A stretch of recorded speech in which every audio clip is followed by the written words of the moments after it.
Good evening, Speed Gaming, and welcome to another fantastic edition of this Final Fantasy Randomizer weekly race here on Speed Gaming. This is what we are calling our Evolving Flag set. We've run it 2 weeks so far. We're going to be doing it this week and next week. We're taking a small hiatus as we have some other tournaments and events coming up that will be taking up our weekly slots at the time. But worry not, even after this Evolving Flag set will return and will be providing even more fun after this. So I'm joined in the booth today. I am Darkly X, joined in the booth today by Wonder Wheels herself, Danny3883. Danny, how's it going over there? Pretty good. However, I feel like you should have put fun in quotation marks. The last 2 weeks with these flags have been, we'll just say, interesting, because I wouldn't want to scare anybody off from running them. Yeah. However, even after the nightmare that was last week, we had a lot of people show up for this race. So bunch of people. We got, 8 or 9 off stream? It's pretty nice, quite a few. So I'm excited. I am very excited. Holds in store. So if you're wondering what do we mean by an evolving flag set, this is going to involve the flags this week changing over time. We'll go over the flags as things happen, although note that it's intended to be somewhat vanilla-ish, with a few interesting surprises in store for runners as they go about. But each week, the winner of the flag set gets to change one of our flags in any way they so choose. And that's important because you can add a bunch of loose items, change the way that magic works, maybe add in a forced war mech. Whatever you're feeling, you can do if you're the winner. And if you win twice in a row, as Burt Reynolds could potentially do this week, for running off stream this week, you get to change 2. Win 3 in a row, change 3. Win 4 in a row, change 4 flags. And if you win 5 in a row, you get to remake the flag set as you see fit. So there is a prize on the table for winning. Help us evolve this continuing evolving flag set. Looks like the race has actually just started a couple seconds ago while I was just blabbering away over here. That's what I do. Danny just lets me yammer for a couple hours and then, interjects. Hey, I think it works out well that way.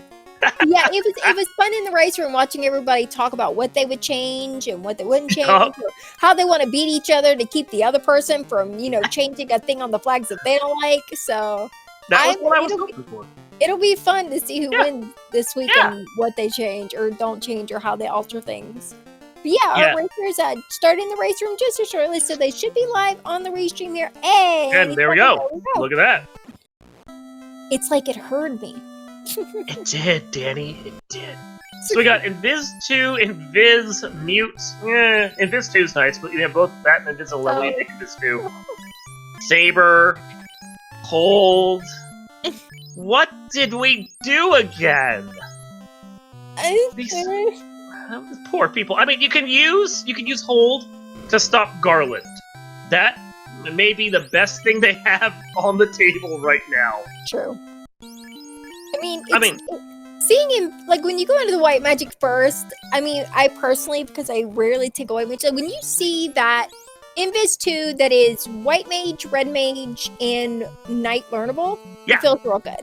Then you also have Invis, which you're not really gonna need because you have Invis 2, but you never know. But that's good. Yeah. That was alright. But when you go into black magic and there's no AoEs and you got really nothing, it feels bad. It feels a little bad.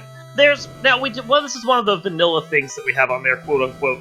We have tiered magic on, and what that means is that apparently the zombies didn't get that reference because they got ice too. What tiered magic does is it groups the magic by levels, so level 1, 2, 3, level 4, 5, 6, and level 7, 8. And it tries to prioritize lower levels at lower level shops and upper levels at upper level shops. Now you can get the 1 in 10 chance that, for instance, Fade will show up at level 1, which we saw the first week of this flag set, but more likely you're going to end up with the kind of magic we saw there at level 1, which was, kind of crap. So, but Lord Fizzlebeef put in stop to good use, stops Garland. He's starting to saber up his fighter, his red mage, and his black mage, and or maybe that was thief, red mage, black mage, and he is gonna try and do whatever physical damage he can. Push for 44, that's nice. Black Mage busting out for 55. Now, Blurst classes are on, and the Black Mage starts with a bonus 35 in strength because of our Blursing. So that Black Mage actually can crank out some pretty decent damage early on. As you can see, 100 damage to Garland. And Crescent... While we've got folks checking out like what the King and Sarah getting through Garland, which the King had the canoe and Sarah has the crown. We had an Elfland check and found Crescent Lake. With a dud. The Iron Nunchucks +2. So, not exactly a great thing, but we got 2 more towns we can check. We do have Provoca area and Melmond area. And, oh, thank gods. We at least have level 3 and 4 magic at Elfland here at Melmond. So there's Fire 2. That's nice. Need a little more money, but that's nice. Question from Classic Gamer asking if Astos is shuffled. And no, Astos is not. And in fact, neither are the 4 original Fiends. We had that in the first 2 weeks, and then Bert, when he won, he turned that off. Heal 3, Harm 4, Life 2. That's not a bad mix right there. Yeah, we had Life at slot 1 in level 3, and Life 2 at slot 3, level 4, which are not only White Mage learnable, but Red Mage learnable, and that Life is Night learnable, so that's nice. Real good. And Nuke at level 4. That's really nice. So yeah, the Fighter can learn level 1 White Magic, the Thief can learn level 1 Black Magic pre-promotion. One thing about that Thief, though, is after he promotes, he still doesn't get any new magic because of one of the Malices turned on for him. So that feels a little bad, but at least you can get, like, Saber when you're a ninja. That's not bad. Yeah. Something. It's something. Noticing a comment in chat, who rolled this seed? Well, funny story. Dark Moon did this week because we've decided that, well, while we're the ones doing them, we're just going to alternate weeks so we can, mitigate how much everybody hates us because the last 2 weeks have been real rough. We're real taking rough. Turns. So, and then we have Onrak here at Provoca. Oh, and something else to note about this flag set, the clinics are all taverns where you can recruit a white or a black mage. So, if you decide that the black magic is really good for a black mage and you want to like level up one of them and use that 35 strength to good use, you could do that later on. That is available to you. Ribbon +2 is at Dwarf Cave. Helpful, I guess.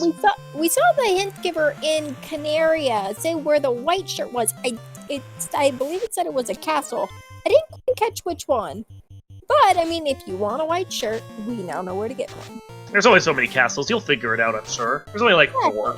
Yeah. we got a department store sitting at a castle. That's all you need to know. It's fine. Get it. Eventually. Yeah, sure. And we do still have one more town they can reach right now on the table, because as soon as they go and check Crescent Lake, which they can get to via boat, they may just find Provoca there. Which would be lovely, because they need some level 2 magic. Level 3 just a little out of their price range right now.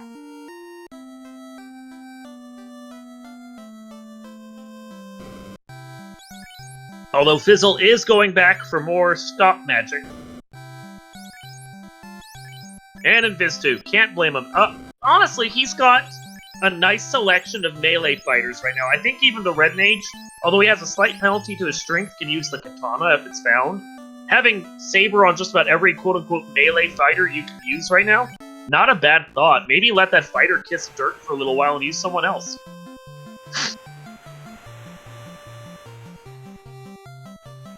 Just as a thought.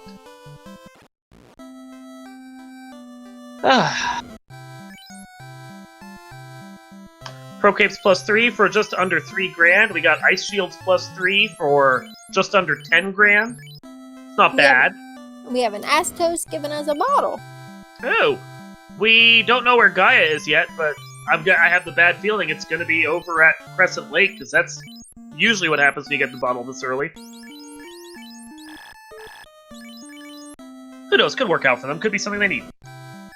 Yeah, it feels bad, like, when you have those towns that show up early when you are low level and you can't get any magic there if it's magic you want to need.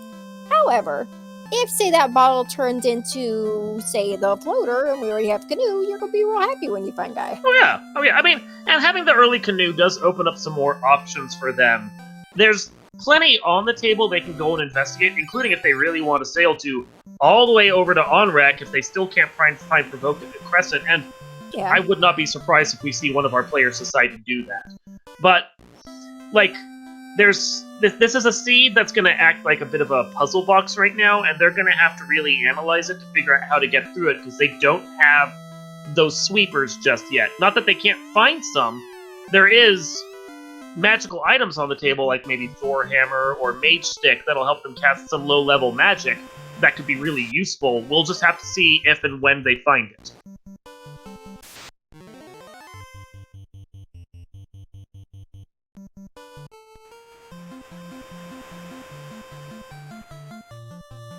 Oh, and apparently I missed this, but good to know. The chime is over at the Canarium Market. Don't have the cube yet. Yeah. Don't have the cube yet, but as soon as they have that, that'll open up Sky Palace with its key item or whatever's in there. Hey, so on DVS's screen, I think it looked like we did some looking around to towns. We did a few things and decided, well, we weren't happy with our party. And at the 8-minute mark, we got ourselves a reroll. You know, okay, let's be honest about this. What real progress have they made beyond killing Garland? There's not much, no. And we know that the Red Mage, while having a slight hit to his strength, can use, like, whatever magic is available to them right now. Life 2, Invis 2, all the stuff you really want for a White Mage.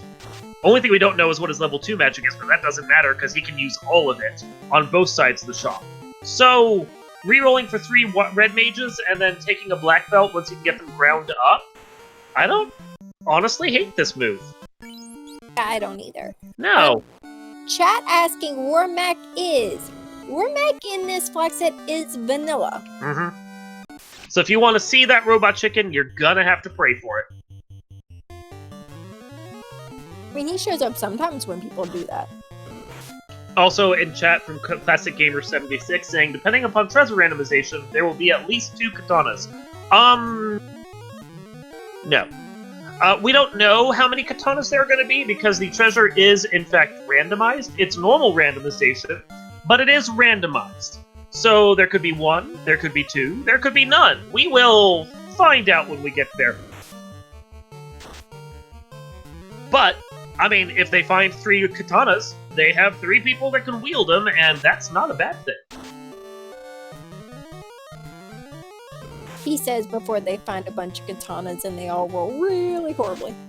And none of the weapons are incentivized. In fact, we have 4 dud locations with no gear in the pool whatsoever, because I made these flags and I'm a jerk. I mean, I roll them and they didn't turn out so well, but I didn't put them together.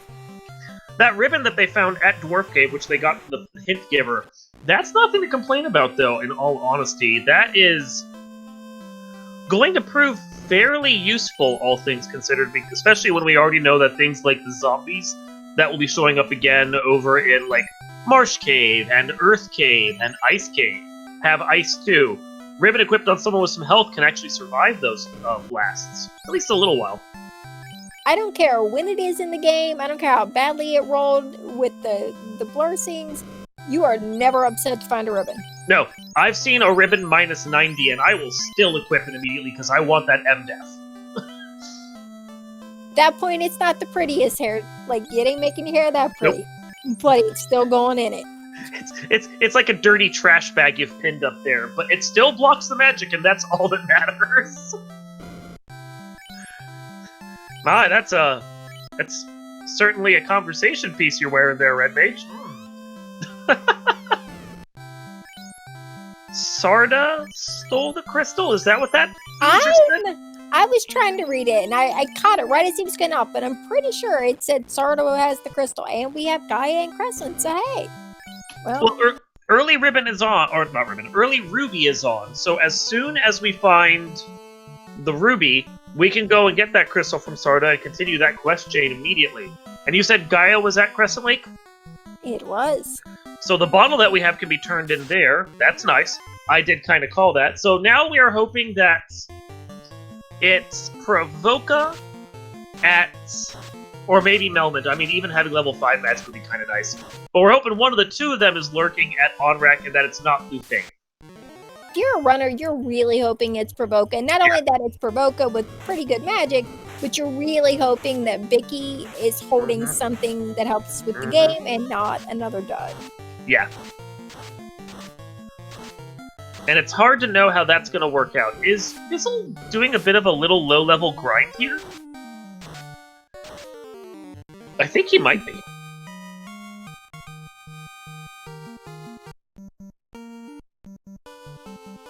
And here we go. Caleb is giving us our first glance of what's going to be over here at Onrak. And it's Provoka! Oh! Wow! Thank you, Seed. That is nice to find. And we've got, magic-wise, Ice Fire. Okay, well, the fast is really good. The fast is nice! Everything else makes you a little sad. Hey, and Exit and Ruse. Exit Ruse, you know, yeah. If you hadn't had like 3 and 4 magic, you feel real bad getting into Provoke and only finding Exit, Ruse, and Fast. But you've got some decent stuff at 3 and 4, and having those 3 spells at 2 are really good spells. So, all in all, I think it's alright. It balances, and I think that actually gives DVS a bit of an edge there for the Temple of Fiends, because he's got his 3 red mages. Actually, looks like he might be rocking 2. But he's got his red mages, and they're going to be able to learn everything that was there, and they're going to have plenty of firepower for their melee attacking, especially if they find a katana, for that Temple of Fiends that they're going to have to fight their way through at the end. That is the kind of level 2 that you kind of hate to see, but at the same time does really suit certain parties. So, Vicky gave the slab, which you need Melmond to translate and Lufane to get your item from, and those are the 2 towns we don't have. Airship block, yep. Yep. So, we won't be doing anything with that until after we get that airship. And, in all honesty, I think you're kind of hoping you don't have to do anything with that slab, because not only could that lead to a very long walk to Lufane, but it could all be in course of finding yourself one of the 4 duds. So, yeah.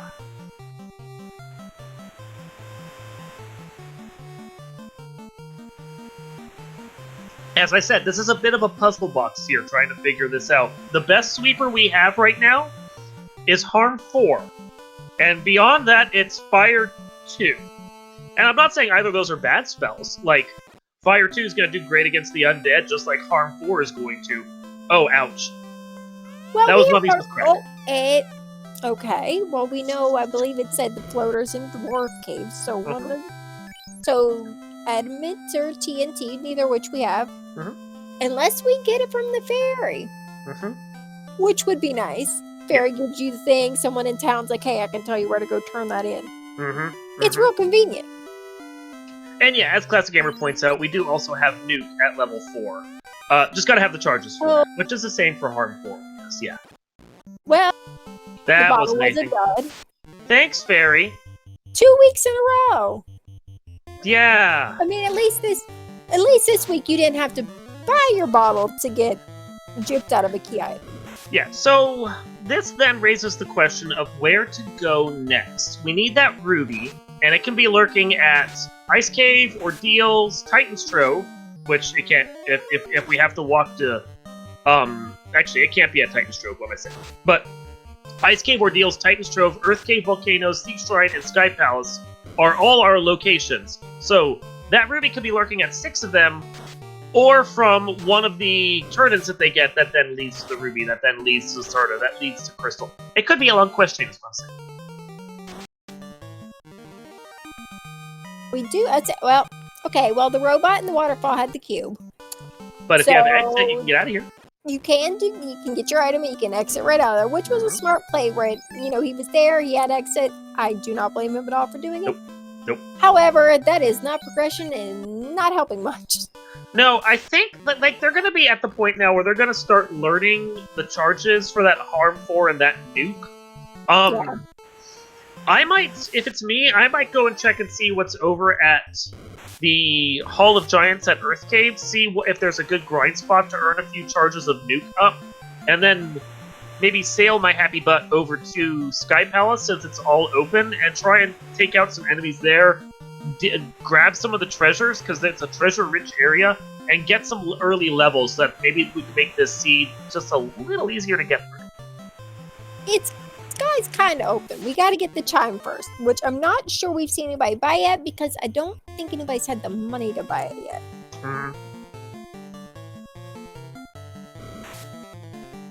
Which is a problem. But if you do a little bit of a grind at Hall of Giants, you can probably earn the money for that. It's an item at Corneria, so it should be cheap enough. Yeah. They did do the, that and, like, as much sailing around and stuff as they're doing, if you're even taking, a few of these fights with, like, your Fire 2 and stuff, regardless of where you are, like, it's gonna help you get those level 4 charges, too, which isn't too bad. So, it might, like, say you're Caleb, and although I'm not entirely sure he's got, but if you have those things and you're near, like, I'd feel kind of okay doing maybe like ordeals or ice, and and not worrying too much what my levels are. Yeah, my only thought is that when you have Sky open this early, the game loves to incentivize going to Sky. So, it does. Yeah, it really does. Like, the logic just works out that way. So, whatever progression they're looking for, and that could include, of course, the ever-elusive floater, very well could be at Sky. Caleb, though, gonna try and bank on maybe ordeals being the play, and we're gonna see him wander through this one. Yeah. Honestly, with it being incentivized and already being in that area, I would have done the same thing. Ooh, those crack mummies, but he does immediately get away from them, which is good to see. Thief and then doing things, which is always nice. Ugh, gross man cats, but he gets away again. I mean, you got a thief, and you've got a black mage with, I think, like, +5 luck. Oh, and Caleb just short-circuits that dungeon and gets through it immediately. Who needs warp when you just figure it out like that easy? Yeah, no kidding. Gets the early Invis 2 off against these zombie Ds. That will hopefully help to keep them alive a little better, because they punch like trucks. Fire 2 cast. Fire 2 cast. Ooh. Dragons are still alive. Not what you want to see there.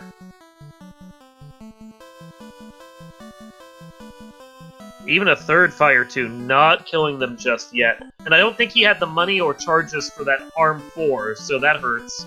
Yeah. Man, He doesn't have that, and he doesn't have level 4 magic. I'm definitely going with didn't have the money. Yeah, didn't have the money. He spent $7 grand on houses, but I think that was everything that he had. Yeah, also he bought the chime too. Yeah, okay, that explains that then. Cool. Yeah, because otherwise, if you have the money and you're in Elfland, you're buying all your magic while you're there. You're not leaving without it unless you're broke. Yeah, I agree with that. Got some Medusas who have mute touch.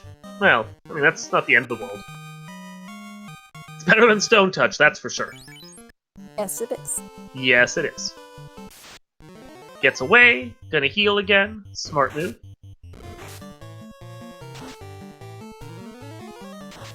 Getting ambushed by everything, which is just rough.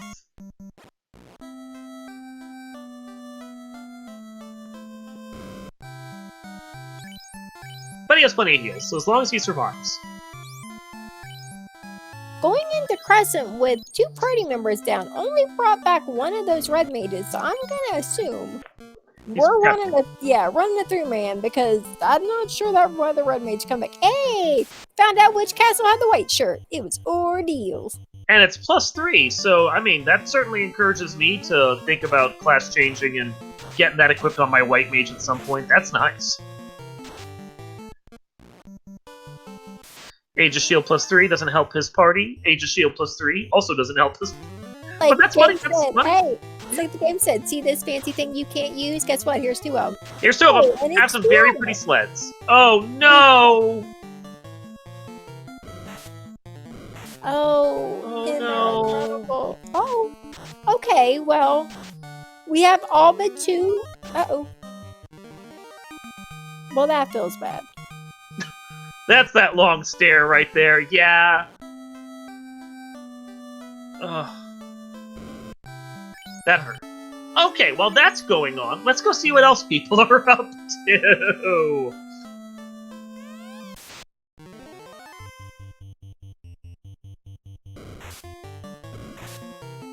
Okay, we've got... Today it's making... Well, okay, he's making the ice play. Can't say I blame this. Yeah, level's a little low.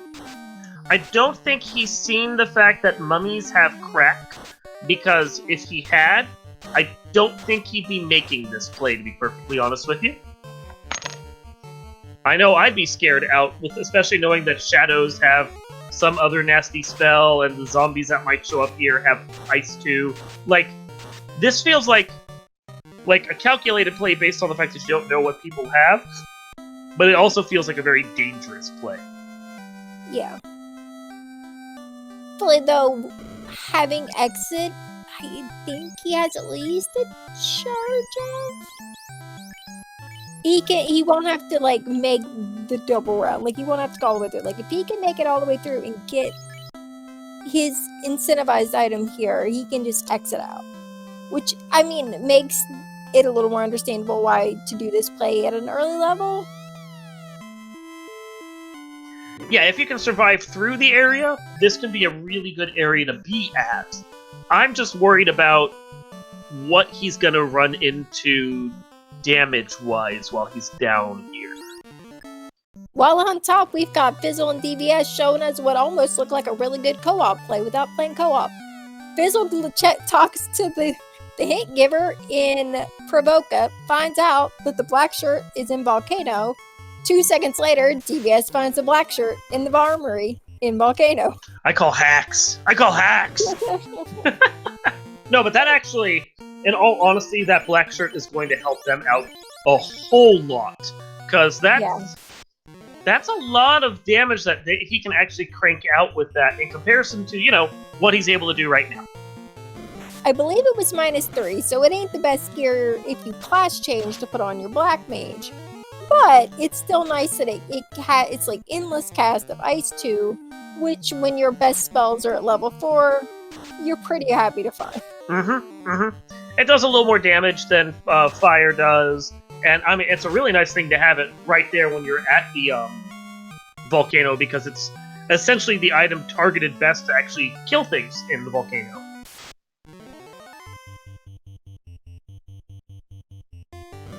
As chat is just reminding us of, in fact. We're all on the same page. Thank you, chat.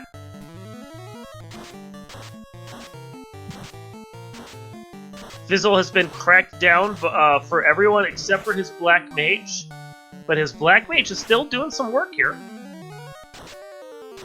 Nuke is slinging out fire too and getting it done. He's level 14 now. If he can walk that out, yeah, that's huge. The question is the fact that, of course, he does have to actually walk out of here. It's his cube.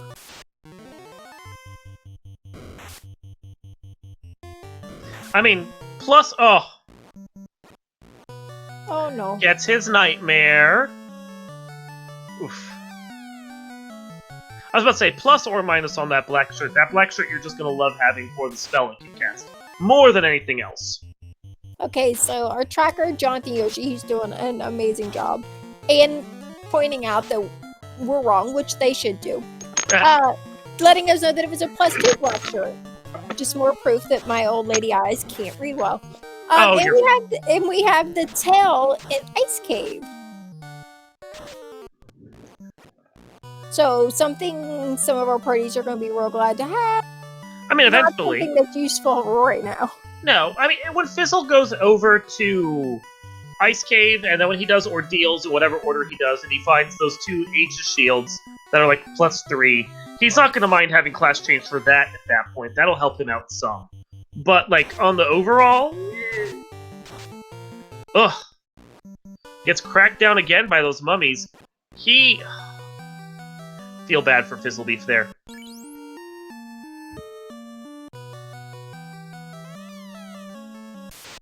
Shadow's making good work through this ice cave, though. Gotta be impressed by that. So the blacksmith... Oh, okay. So the blacksmith has our key. Nice, nice. That'll help. I mean, yeah, I would do what Caleb is doing right here. Go down and check out what's available over at the treasury. And then if you haven't already taken care of Astos, this just incentivizes you to go do Astos and check his treasury while you're talking to him. Yeah, he did ask us before coming here. Yeah. So he may or may not go back. I would. I mean, in all honesty, you've got 2 trap tiles there that you could potentially use for grinding. I would absolutely go and check and see what's there, but of course Caleb isn't going to, because no one listens to me.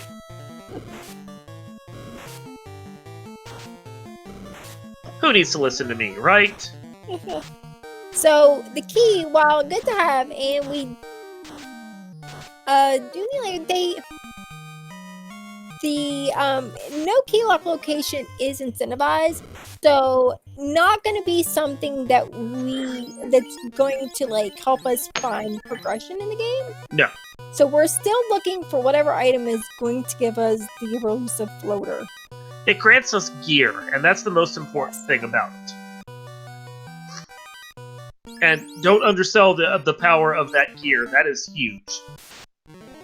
Especially, especially when we don't have anything incentivized, like no gear is incentivized. Mhm. You're looking for like a sword, an in-game sword, like armor that's going to help you get through the game. Like these are things you're going to need, and you can't bank on finding because it's incentivized. So you're going to be opening boxes until you find something you're happy with.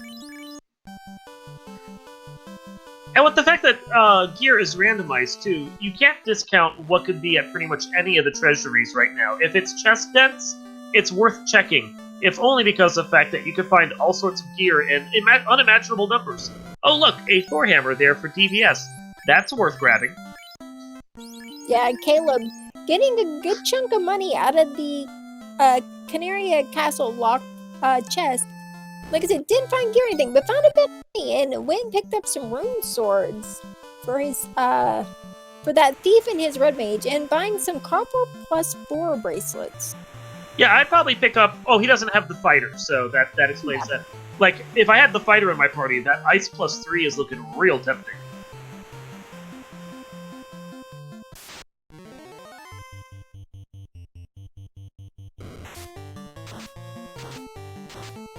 I look over at DVS and see 2 red mages dead, and I'm worried, and then I realize, oh wait, that's right, he's only rocking 2 right now. 2 characters. That one red mage has been up and down a few times, but C and D seem to be the only ones that make it the long haul, so I'm not sure how intentional that is. If, B just keeps falling down on the job. It's tiring out there. He's had to do a lot of work. Tired, needs a nap, possibly Oh, narcoleptic. We don't know.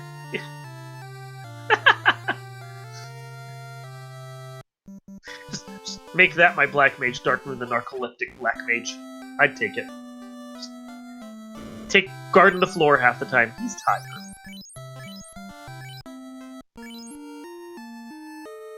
Caleb, having checked some other locations, now gonna go see what's over at the key-locked areas of Temple of Fiends. Again, I like this play. I like checking all of the key locks that you can, and just trying to get this out of the way. Plus, it's Zombie D's on the tile. As soon as you get the right magic to take care of this, I would take this fight. This is a solid grind fight, all things considered.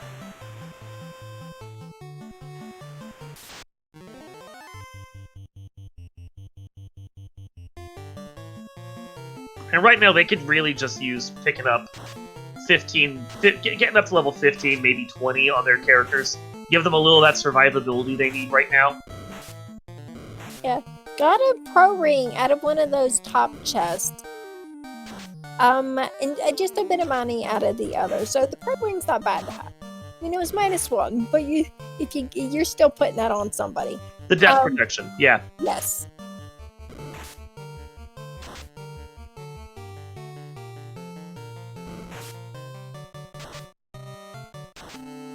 So Caleb is continuing to take these zombie Ds. Meanwhile, Shadows finds the mummy pack at Earthgate. That is not... Yeah, that's... Yeah, no. That's a hard no. Oh, That's a very hard no. Got a Vorpal -1.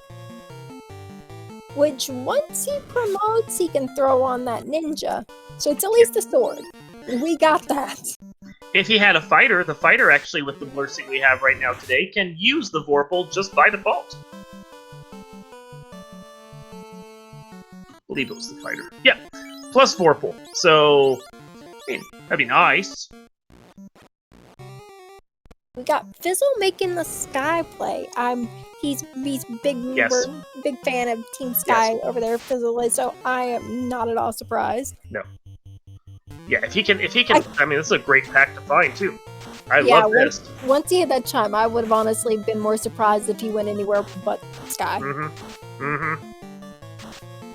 Gets the right turn order, at least manages to take out this pack, and that's level 13 and 14 for his characters. I like it. And he's got plenty of heal pots. He can do this. He can be here for days.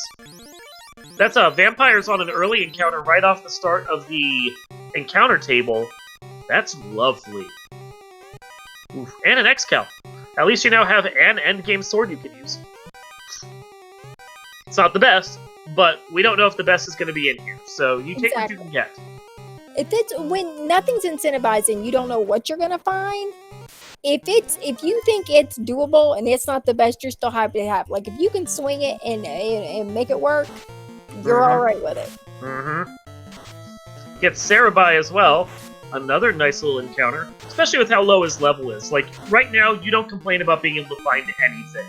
This is just really nice to have here.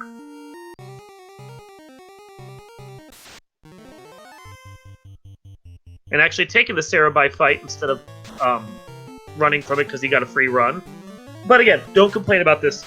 Any of the levels you can get right now before you exit out, those are just super bonus. Give Stuart asking in chat if anything interesting has happened thus far. It's been a slow start. I think that's probably the best way to put it, and that's only because of the fact that early Magic has sucked, which is by design. And the players struggled a bit to find their footing and start really making progress. But now with like the Sky Palace open to them, getting over and checking out like Waterfall and Ordeals and starting to get some levels underneath their belts, things are starting to unlock. The puzzle box is starting to open. Apparently Volcano has the Phantom Trap tile, and I completely missed that. That's disgusting. That's a skip right there.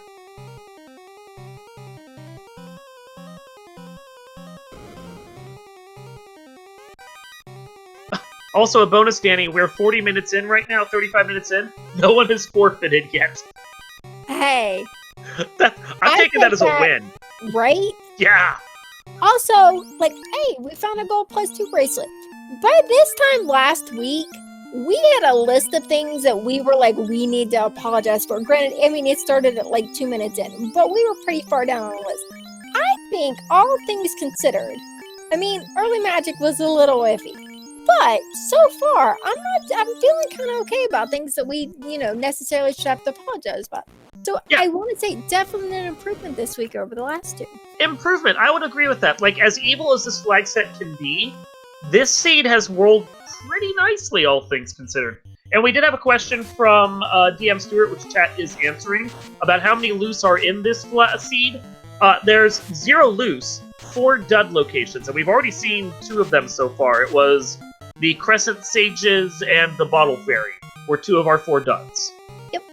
And Shadeos, because words are hard. Yep. Making the Earth play without the rod gets the Ruby. See, early Ruby right there. He has a place he can turn it in at. All he has to do is walk or exit this out. I know I've said this before for today, but I don't hate that play either. Yeah, we had exit at level 2, which would have been nice, but he hasn't made his way to Provoke, so he does not have that exit yet. So he's walking this Ruby out, but that does give him 2 more locations to check. Yeah, and that's part of the reason why I don't hate it. You know Ruby is going to be early because of this the rules of this flag set. And if you've gone and checked some of the other locations around right now, you know that none of them have the Ruby. So process of elimination kind of indicates where the Ruby was going to be. Like, I don't know if he did the math on this or not, but if he did, like, the qualified guess on it, I like it. Like, this he knew the ruby had to be there if he did the math, and that's 2 locations, Sarda, which has the crystal we already know from a hint, and Titan's Trove, that he gets to check. Win-win in my book. Making a smart play. I'm telling you, man. Mm-hmm. These ducks. Ooh. Better at this game than I am. Spring tournament rolls around. All those older people. We're getting our butts kicked by a bunch of ducks. I see it coming. I'm calling it now. I mean... I know I am. I'm prepared for it. To be frank, how was it different from last year for me? I mean, I did kind of okay last year. This year, I'm just like, it's fine. Knock me out at the beginning. It's fine. I got lots of, I'll be busy with other ST stuff. Somebody else can do great. I don't know if we saw Shadow's check out the Titan's Trove. We're about to see Sarda, though, which is the crystal, as we heard. Yep. No, I believe he went straight through. Okay. So we'll find out what's at Titan afterwards, hopefully. Question in chat asking what the scaling is. Enemies are scaled 50 at 200%. The boss stats are scaled 100 at 200% clamped, while their HP is 50 to 300%. So, and we have seen it, even with how nasty the bosses have been in this flag set, a lot of them tend to roll, low health. So if you can survive their first couple of attacks, get some damage in there, they do tend to fall over. You just have to be able to survive long enough to do that. Titans check. We've got the Herbal Titan, so we've got 2 things we can check now. And I just saw Caleb get it. Okay, well, I just saw Fizzle pick up one too. We have 2 defense. Defense sword is nice.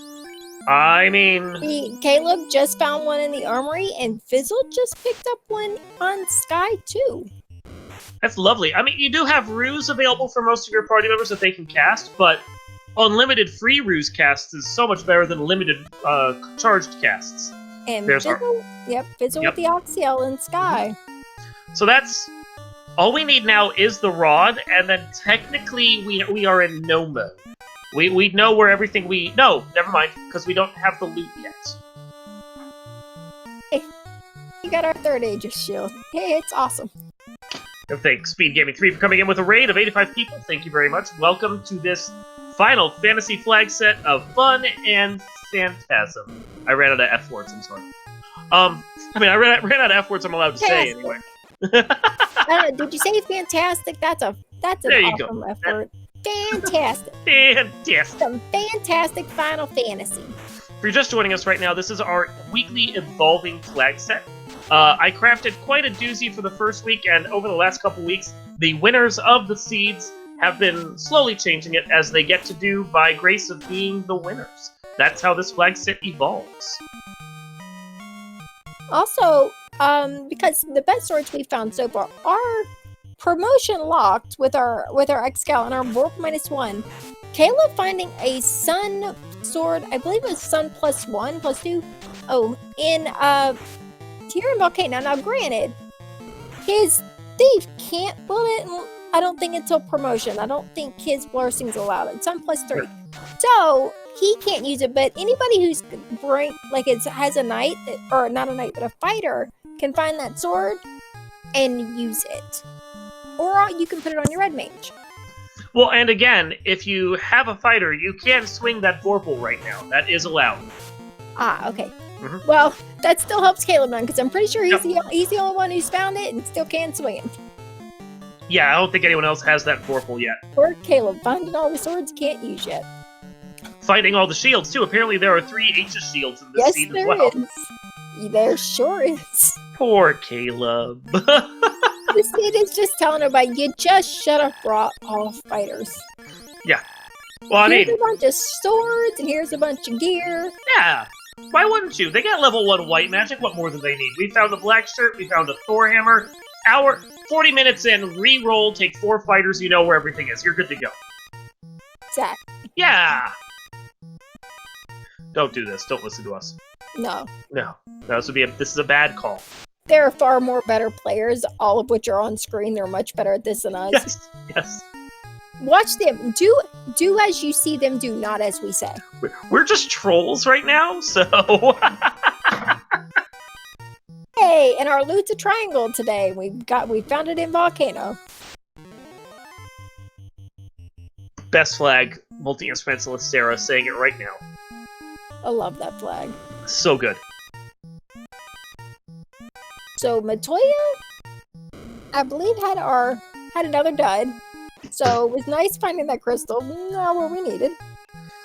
I mean, it's 5% more experience that added to your pot. That's not bad, quote unquote? Question mark. Okay, so the slab turn-in can't be our floater because it's floater locked. Yeah, no, it can't. That leaves us with the floater in C. C incentivized. It wasn't an earth from the earth giving us the ruby, so it wasn't height. Or wait, no, it could be the earth with the TNT. Okay, so the herb had the TNT. Oh, Caleb? That's right. So the TNT will be the floater. Yep. Did Caleb check Volcano? He did. It was the loot. Okay, cool. Thank you. I missed that. Tracker hadn't written it down yet, and I was just. Ooh. Yeah. Okay, so cool. TNT could lead to floater. Oh yeah, I see it written down. I'm missing. Okay, well, hello, Warmac Mazap. That's not very nice. That's, in fact, quite rude, all things considered. Yes, it is. Yeah, I mean, thankfully you have a ribbon. Hopefully your ribbon caster survives, and hopefully it's on. I love the Black Mage casting Saber on himself. That is so great.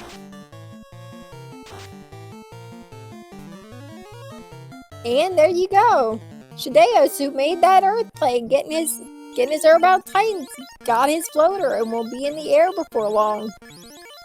Unfortunately, Caleb, Fizzlebeef has to run from that Warmech. It was doing too much damage with even its low-level spells.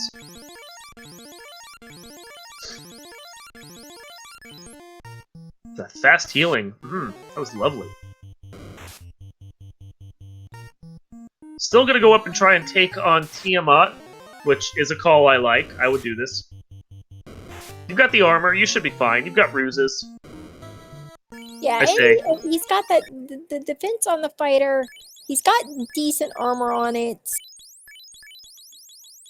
Yeah, like... He's doing just a little bit of armor jiggling. Yeah. I mean, no life you get to cast right now, because life was level 3 and 4, but... Yeah, it's like casters are down. That fighter not promoted yet, so he can't learn them. Yeah. So, but yeah, fast. Oh, okay, so... Even without any evasion up yet, T is not hitting too hard. Not hideously bad. That hurts. But okay, wow. That hurts a lot. Don't cast. Don't cast. Oh, Tia. That feels real bad because he got quite a bit of stuff in there.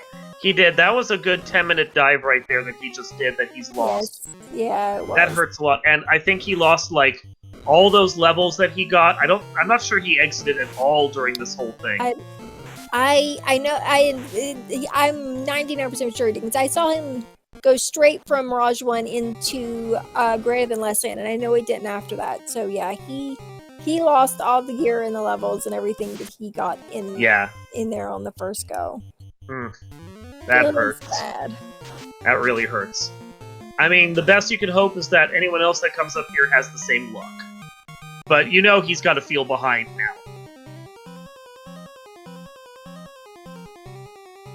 Deos are first in the air and as a tail going to promote. Caleb with another sword. I mean, Caleb has managed to get Volcano down. Shadow's is gonna get the floater up in the air. So, even though Caleb has one crystal on him, this kind of gives Shadow's, like, the edge, I would say. It's mild, but the edge. He's done some more checks and he's now in the air. Like the time alone he's going to save traveling is going to be a big benefit to him.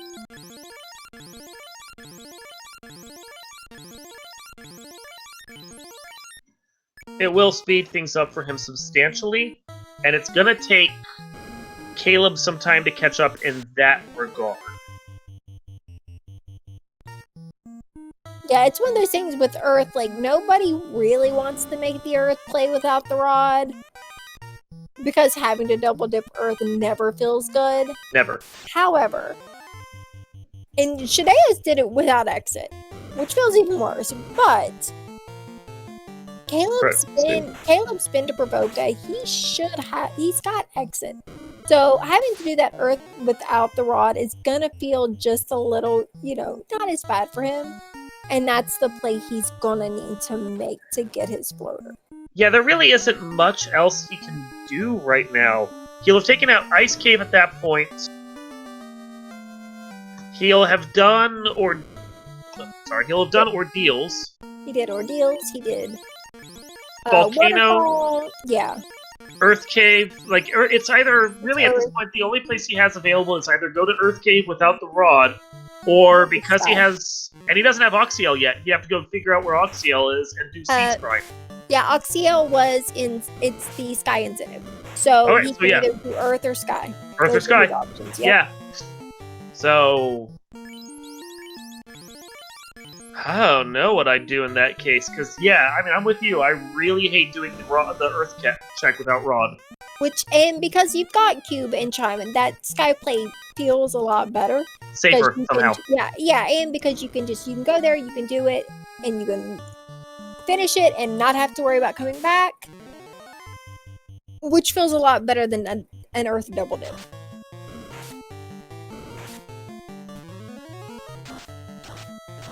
But that Tiamat was mean.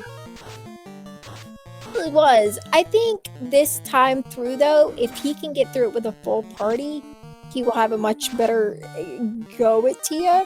I think just having his fighter and his black mage for that fight is what probably hurt him the most. Well, he doesn't really have the defense to survive that 1-2 punch of Thunder Poison, which, in all honesty, is a nasty set of skills to have. It's really gross. Yeah. Being able to survive that is going to be the trick. And he was, level 500 and just got destroyed by those spells. I think 500 HP and he got destroyed. I think he just had really bad luck on those spell rolls. That, I want to say he has the ribbon from Dwarf. So, if he does, and it's not on, and it was on a character that was no longer with us, moving that, if he puts on that fighter, might help that fighter along with the defense get through that easier.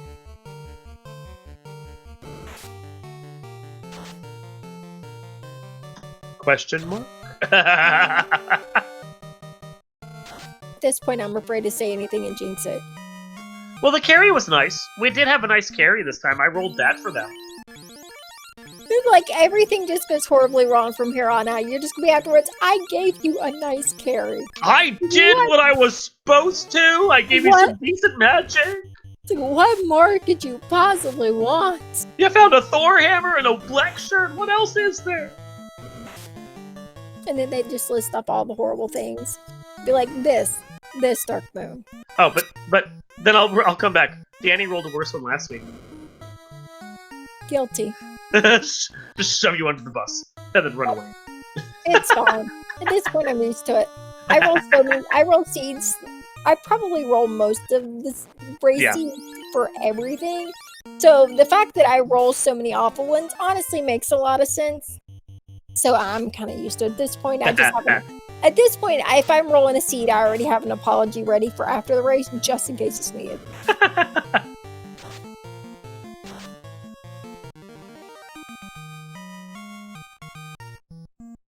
DVS getting his adamant. Fizzlebeef gonna try once again to get across this bridge of destiny without losing his warriors. Nacho just back rowing that black mage left and right.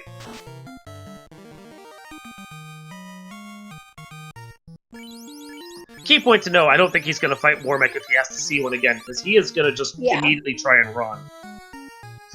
Yeah, he took a lot of... Yeah. So he took a lot of... Oh, come on!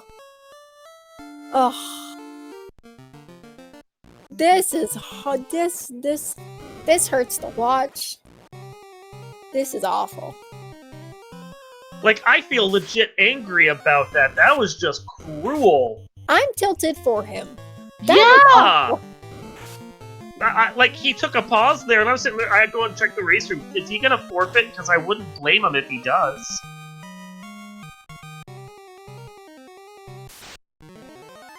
Like, that 1-2 punch there of that Warmech on the bridge that you're more than likely gonna have to face, with the Thunder Poison Tiamat immediately afterwards, chat's right, that feels like a gatekeeper here.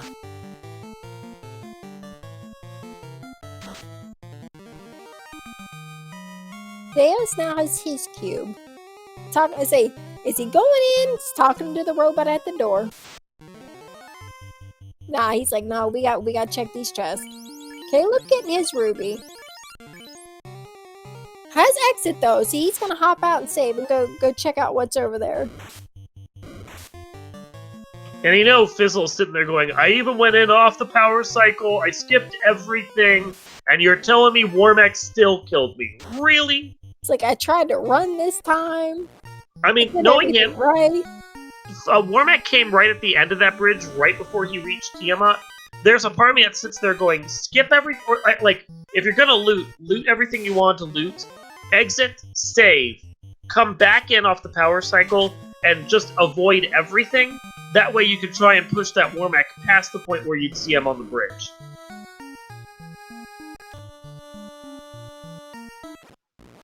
That said, let's raise one good point here. Zap's not going to be in the Temple of Fiends pool. And after what we saw during our Chaos Rampage tournament on Sunday, that's a blessing. Yeah. I mean, I appreciate what Fizzle's doing. I do hope he dips out, saves what he gets, and then comes back in to try and, like, scum off the Warmech. I think that's the best strategy for this.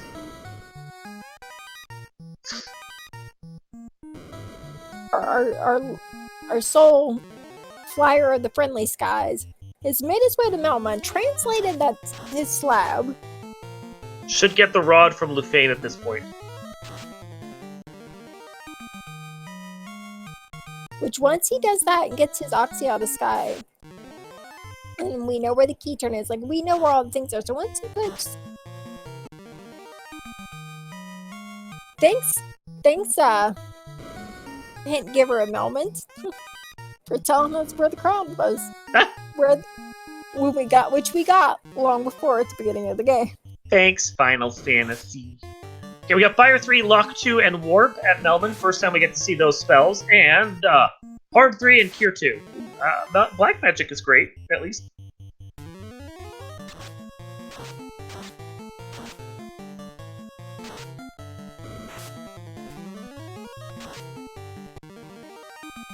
Fizzle once again coming through, trying to take as many good fights as he can in the process. Definitely wants that defense sword, can't blame him for that. And yeah, I mean, there's lots of great gear here, and there's lots of good encounters to take. It's just, what does he do after this? That's the question. And he's definitely, like, remembered where certain things were from previous runs, and is just skipping everything else. Meanwhile, DVS is more or less beelining through this dungeon now that he is here. DVS has had a very slow start. Took a long time for him to get up off the ground. I think that's in part because of the party he's decided to rock. Just the two-man Black Belt Red Mage, which is a strong party, especially when your Red Mage can swing a katana. It's just, you know, it's taking him some time to get that ramp-up going. Yeah, now we have 3 people in Mirage Sky. I've just like, please game, just be kind to somebody there. I hope his ribbon is on. He doesn't have a ribbon. Oh, so if he didn't get the one out of... He did. That's why Thunder and Poison... Yeah, I knew a couple of people had gotten it out of Dwarf Cave.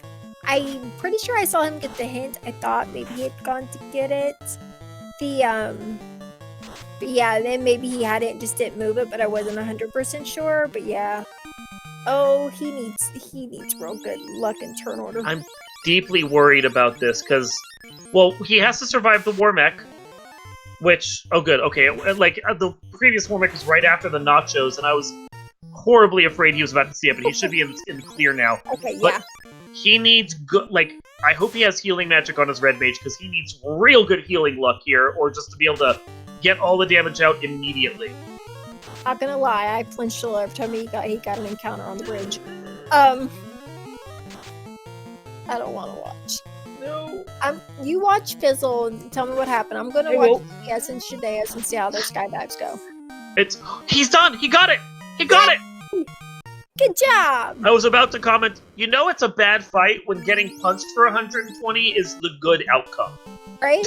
You know what? I'm just like, it doesn't even matter what happens the rest of the game. GG, Fizzle. GG. GG, buddy. Oh, man. You get the merit badge for that right there. Right. I'm gonna need a moment like that. That got my nerves up, you know. Like I really couldn't watch. I had one eye closed and my head slightly turned so I could see the other side and watch what DBS and Shadeas were doing. Whew, good lord. Oh, and he does the smart move here, knowing that Onrak was over at Provoca. He immediately sails straight down south from there to use the northern Provoca dock to come over here to Onrak Provoca and do the Oxiel turn-in now to see what might be incentivized here at Sea Shrine. I like this. This is smart. Yep, that Fizzle was a smart cookie. Now, you know, and I like the play. I'm not certain it's a play I would have thought to do. Like, I can honestly say I may not have either. I think I would have forgotten that that dock was there. I will go, like, absolutely on the record will say I learned a lot from Fizzle. He's the person who taught me how to play and everything. Like, yeah, he's 1,000 times better than I will ever be. There's getting his Oxiel. Caleb checking boxes.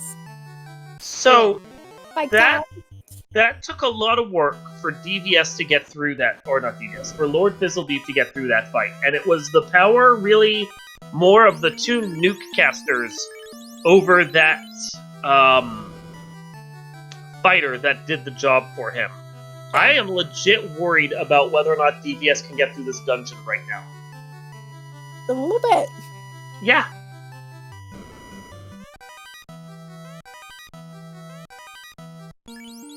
Was that our last dud? I didn't hear anything. That was our last dud. So Yeah, that means...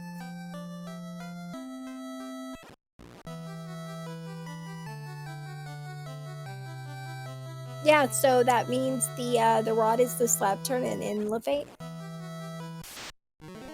And Shadows hasn't done it yet. He went Melmont and he did the turn in with the slide. Yeah, the translation. I checked. Yeah, he did the translation. He did not go turn it in yet. I don't believe. I think Yeah. he went. I think it was just that thing where it was like, all right, well, here's what I found, and I just popped into like over here because this is where I'm at. We're gonna do this, and then we'll take care of this stuff later.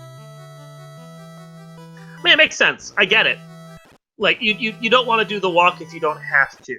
It's just, I mean, we don't have, even though we kind of know it's going to be the rod, we don't have confirmation yet. Yeah, and he hasn't seen the Ox yet. Well, he didn't when he came here anyway. So, like, not knowing where things exactly were and what was still left and where he needed to go, I hadn't quite figured it out yet. Okay, I'm gonna admit to you, those R hydrants on Shadows' side are screwing with me because they're colored perfectly to look like regular hydrants. Yeah. Color shuffle. Ugh.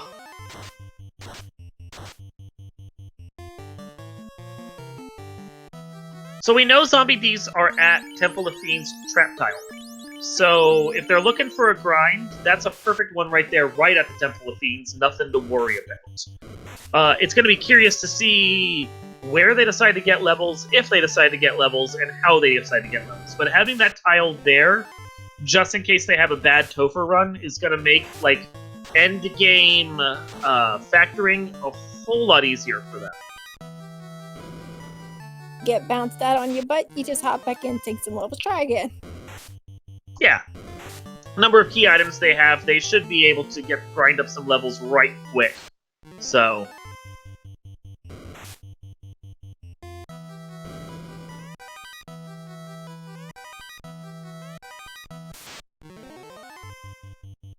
I missed what happened to DVS in Sky Palace. I looked away for a second and suddenly he's in Sea Shrine. Did he just exit? Decided not to try and take on Wormack and Tiamat?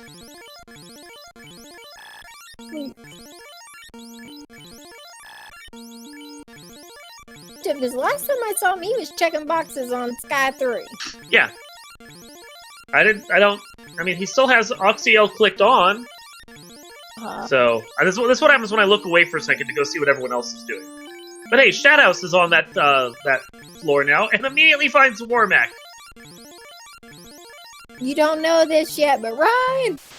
Run, man, run! I mean, normally I'd like to play. Get you some robot chicken, but no! Get you out of there! Today we No! run. Today we run from our robot overlord. Here it comes. Goodbye, Sam. Goodbye.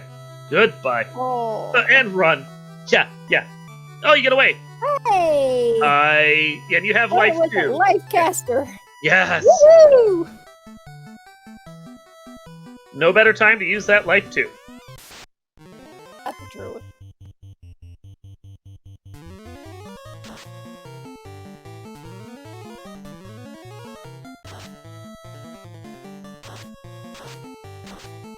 Oh god! Again? That's back-to-back mechs. Woof! So yeah, let's see what this dud was, because I missed what exactly it was. Oh, just a chunk of change, almost 5 grand. Woo! That feels great. And Fizzle getting through Kraken, so got his second orbit. I will say this, good on him, because like even with wiping its guy twice, like he got his second orbit, still not in the air. He's making up like time super quick.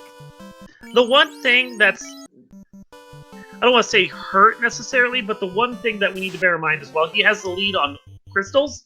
He doesn't have the path to the floater yet, and he's absolutely going to have to take that path because the floater is, Rod is locked behind floater, so it's absolutely required. So the 10 minutes or so he's going to have to spend on this quest chain is going to allow other players to catch up. And unfortunately, this ice dive, oh, just what you didn't say before you go in. Why are you making me nervous? Crazy man. Right? Mad scientist, I tell you. Anyway, so, but unfortunately, this isn't going to be the progression he needs. We know the tail is here. Granted, he's going to be probably pretty happy to have it given the party he has. I wouldn't complain about it necessarily. Fizzle, I know you don't want to, but you're going to have to double tip her. Yeah, that's going to be the thing that holds a lot of them back. Yep, and there we go. We got a rod from Lefane. So Caleb has that. Caleb is in the air. Caleb has 1 crystal. I gotta give the edge right now to Caleb. Shadows got in the air first, but Shadows is not quite at a point of having a crystal lit. So even if he gets this Tiamat down, Caleb is going to be slightly ahead, probably, all things considered. Alright, there we go. So we got down Tia on Shadeo's side.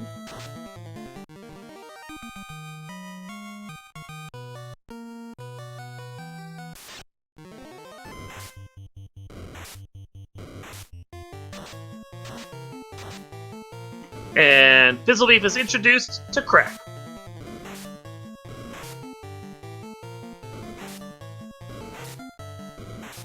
I may have accidentally forgot about that for a second. So there's a whole nother reason he's gonna be sad. I mean, he should remember that Crack is there, because he had to deal with the mummies in Waterfall. So... And they do not want to let go of him right now. Just chipping away, death by 1,000 cuts. Gets his Vorpal. He can use that, if he doesn't already have one equipped.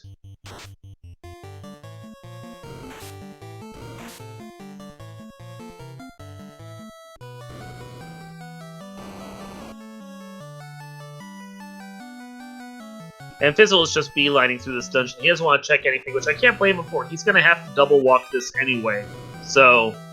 True, plus it's a little dangerous. And on top of that, like, he's down to one party member. Yep. And he's got pretty much everything. Like, weapon stuff. I think he's probably going to be pretty happy and okay pretty with set. what he thought. Yeah.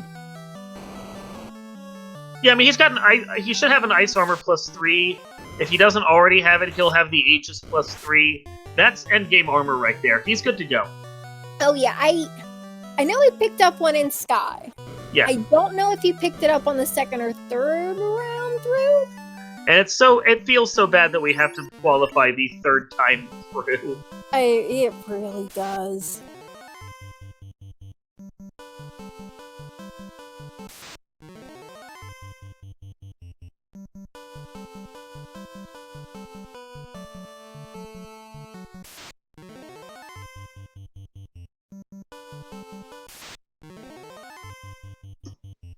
So yeah, Fizzle got the tail. Oh, you're gonna say?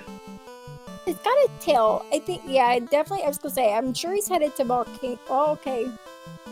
Probably gonna head to the town and then to Volcano. I'd say he's probably gonna knock out Volcano while he's there, or at least in the area, rather. And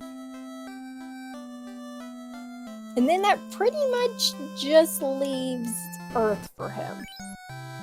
So He's on the right path. Yeah, like he's got to bring his characters back. I forgot they were all dead. But quick trip to the party member store. Inflate the ones that are down. Bring a little life back into them. And then do Volcano, get his loot, and then we'll be real sad when he realizes it's the Earth we go.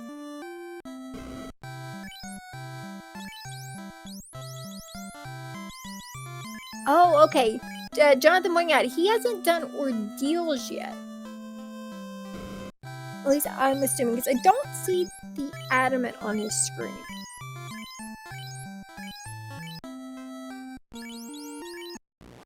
And ordeals, it is required because that one led to the key. So, yeah, he's got a lot that has to be done. He's got 2 crystals up, but he's kind of behind as far as, like, completing all of his quest chains are concerned.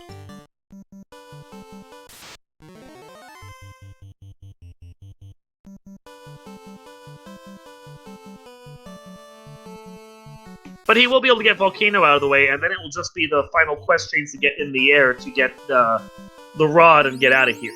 So, he's in a good position. Yeah. Caleb getting his Oxyel puts him in go mode. He just needs to finish his dungeons, and he's good to go. He'll be in a good position moving forward from this, certainly. Finding eyes on the tile in Sharknado. Down to just that black belt. Oh no, with Dazzle. Okay, black belts are. Oh, it knew! Oh! Oh! Oh no! Oh! Yes! Thank you! Black belt, punch and run! And they're unrunnable. Oh! And they've got sleep. Oh no! Oh, Yes! okay. Yes. Please, Nope. DPS. Nope. Run Yeah, away. nope. Run away. Run away. Run away. Please. You're done here. You're done. I mean, unless you have that gold and a pro ring and a ribbon that you want to slap on there, you're done. You can walk away. Yeah, he's like, I'm taking out. my levels and I'm leaving. I'm We're out. gonna save. We ain't Yep. risking it. No, that's the smart play right there. Yeah, I didn't see how many levels he got on that black belt since he came in here on there, but that. Whew. You don't want to lose whatever progress you've made in that regard. No. Once an eye stuns you and then nukes you, I think it's time to get out of dodge. The game is sending you a message that, you know what? Those zombie Ds are looking real good right now. Oh. Fizzle getting his triangle out of Volcano. I mean, this black belt that DVS has had a lot of luck, because he has gotten some surprisingly nasty encounters to have to deal with.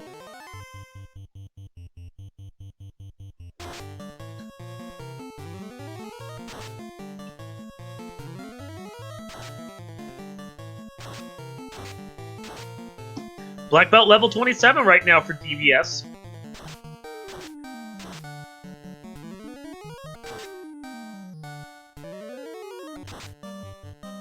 a carry fight on. Well, okay, we had a carry fight on Fizzle's screen.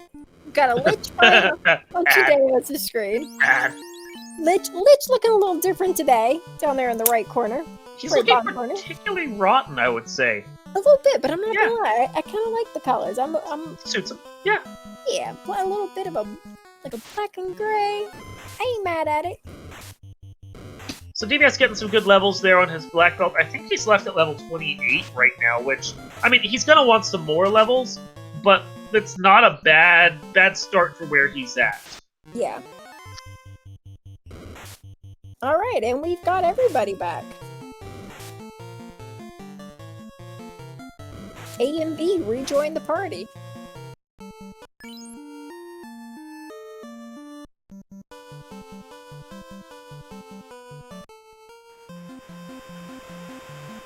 Yeah, no, I can't blame him for bringing the entire party back. You just saw a bunch of nasty stuff there in that Sea Shrine. Any meat shields you can get while you can get them, certainly worth it. Especially when you've got to consider, even after he gets to the rest of this, he's got to get through Kraken.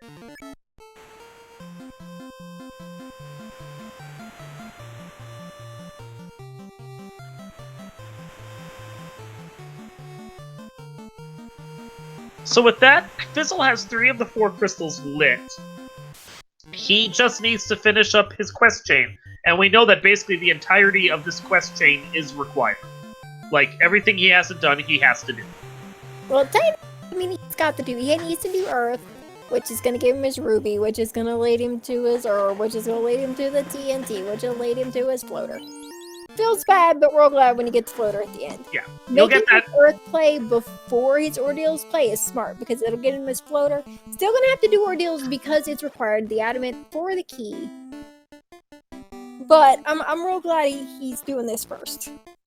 I mean, in theory, he could skip Sarda and Matoya, as our tracker, Jonathan Yoshi, is pointing out. Unfortunately, you're in the area right now, and like, you're gonna do it as soon as you get the Ruby. You're gonna go and you're gonna do Sarda anyway, because you're really hoping you don't have to do the Fane check. So, like, yeah. Yeah, like, if you don't have everything you need, you're not skipping anything. No. And he'll do Sarda, and he'll get the crystal, and since he's in the region, he more than likely will do the crystal turn-in, and will feel bad after he does that.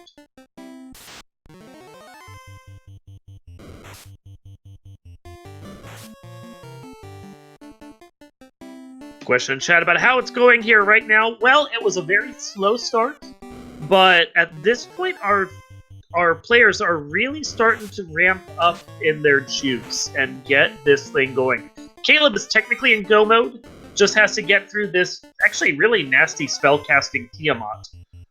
Meanwhile, Shadow's was the first in the air, has 2 crystals on the board, and is making solid progress, but isn't yet in go mode. Fizzle's got 3 crystals, but is having to do all the required quest chains now to actually get the rod to get the last of what he needs to finish this out. And Fizzle also finding our 3rd defense. I mean, of all the items to get multiples of, I don't mind that. Oh yeah, I'm not mad at that at all. No. And he gets his Ruby, so he'll be able to continue this chain. And while DVS looks behind, DVS has a almost level 30 black belt at this point, and he's been cranking out some really solid damage. So, like, DVS's position is pretty good.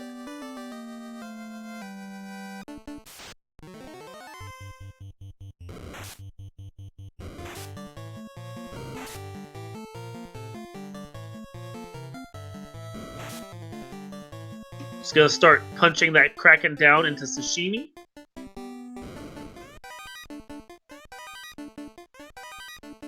And, you know, nuke your sashimi afterwards. You gotta warm it up after you've had it. There go to his 2 pretty lifeless red mages being lifeless yet again.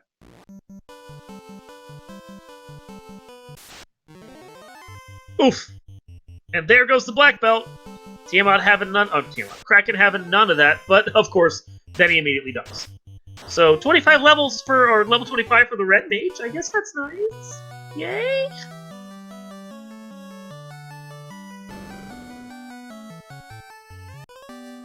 We got people in chat saying they actually like how this flag set is playing out. This is probably the first time this flag set has seemed halfway playable. Yeah, the last 2 weeks were pretty bad. A tad rough. Pretty bad. Yeah! Shadows making their way through Volcano, continuing to check chests. I mean, it is random treasure. I can't say I necessarily blame them for that, but at a certain point, you really hope they just put their flippers on the floor and get going.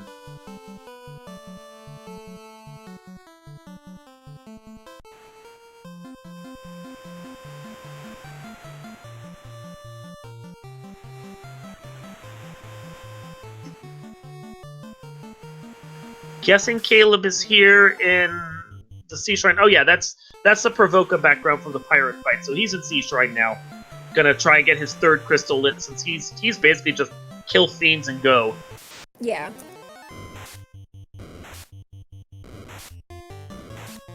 At least as far as our 4 on-screen runners are concerned, I'd be willing to bet that Caleb is the first to actually get into the Temple of Fiends.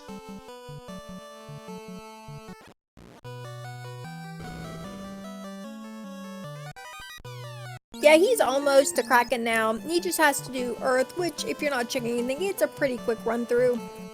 And already being in go mode, yeah, like he's in a really good position right now.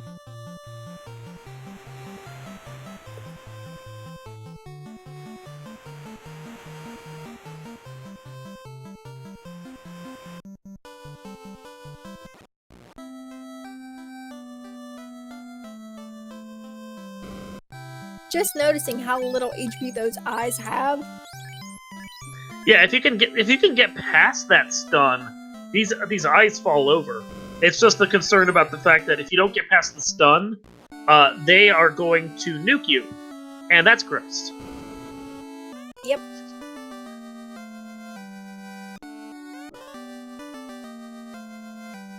Still getting his TNT from the prince.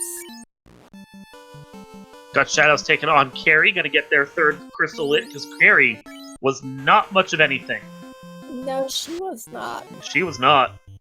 One more stop fizzle and you'll have your floater. You're almost there. Happy times are here soon, I promise. It gets better. The end's in sight. We hope.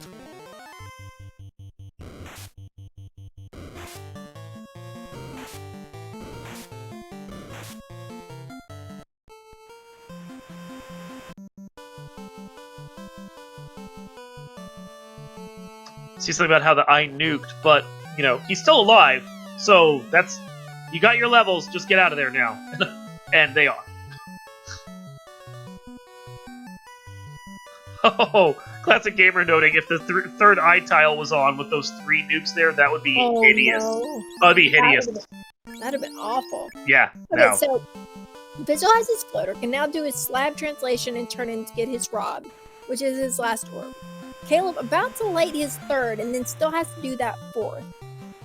Depending on just the little bit of time it takes Fizzle to do those turn-ins. Oh, well, no, he still has to do his key. So gotta get his key. I say they could be doing, like, hitting Topher about the same time, but yeah, he still has to do that key. I mean, although Ordeals could be, you know, isn't a terribly long check. So I still think they might just hit Topher, not too terribly far from each other. I think Caleb's still just a bit ahead. I think we're going to see Caleb go in, Oh, yeah. Shadows on their tail, and then Fizzle right after.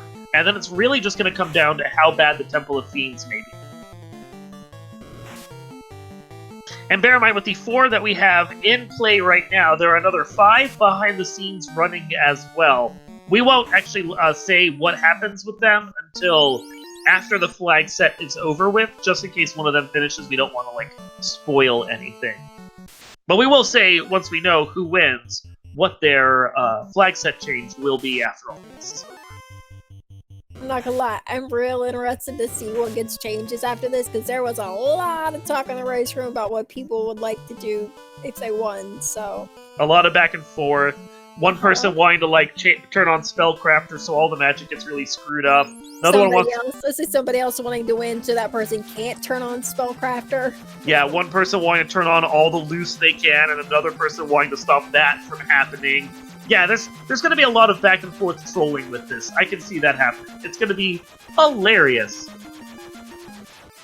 It's going to be really interesting the longer this goes and we're able to do this. like that we leave this on, like how this plays out, like who shows up every week just to either like change a thing or block somebody else from changing a thing. Yep. I think it's what I want. That's what we're that, hoping for. and the fact that after 2 weeks of just nightmares, people still showed up, so I think it's all good. Yeah, it was great. Experiment, or it's working. It's working. It's good times. DVS got their second orb lit, so they're doing well. But DVS has a fair bit to go yet for their quest chains. He still needs to head to Earth, do the unfortunate double dip, and stuff Yep. to get his rod with his key and his loot. Yeah, he's still got a bit of a way to go. The one benefit he has is that if he is able to do all of that, that is going to lead to a very fast end game for him. The Red Mage Black Belt party he's rocking will have a lot of levels under their Black Belt, and should be able to deal quick work to the Temple of Fiends in the end. Oh yeah.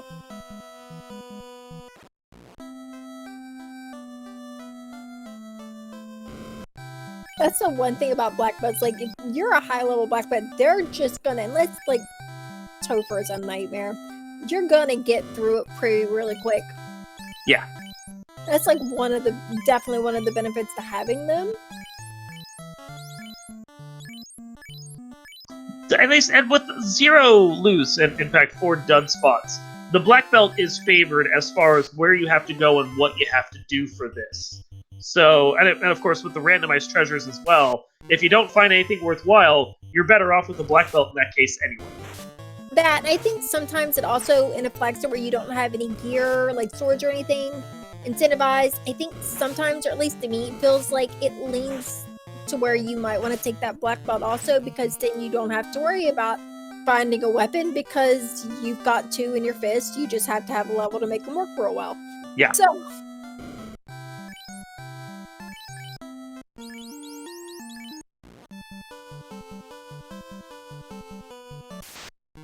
And yeah, as Classic Gamer 76 is pointing out, despite the fact that the red mages are specifically tuned to be able to use katanas because of the blur sync we have this time around, not a katana in sight at all, which kind of hurts them a little. That katana would be lovely right now. Caleb got the red mage and the ninja. He had a perfect party for a couple of katanas, and none were in sight here today. I mean, Fizzle can always throw that katana on a red mage. Definitely put it on that thief. Well, who would be a knight now, because, well, as you can see by its name, it is already serving its purpose.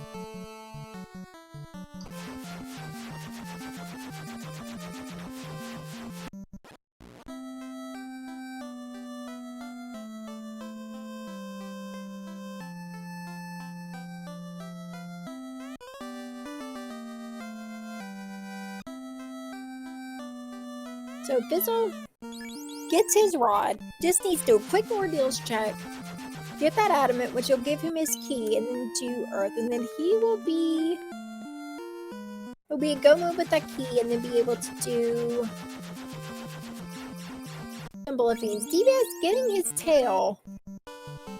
Not sure that's something he's going to be using with this party, so that feels a little bad when he's got other things you know he's looking for. Yeah, I mean, the only benefit he gets from that is the extra experience, because I really doubt he's going to class change. Yeah. Hardly any benefit for him at all. Yeah, definitely not with those red mages that can learn life and like too, and like all the good things that you want a red mage for. Yeah. Yeah. Yeah. And bear in mind, this race, along with being our evolving flag set, as we like to keep mentioning, this is also the last stop, or the last chance that the players have right now to shake up the leaderboard on Racetime GG that they're operating off of before the brackets for Winter Dab are locked up. So their position on the leaderboard will dictate their position in brackets, which is why we have so many players playing right now in part, which is great. So, I mean, I would expect to see pretty much every player try and finish this out if they can, just so they can jockey for better position in the brackets to come. Yeah.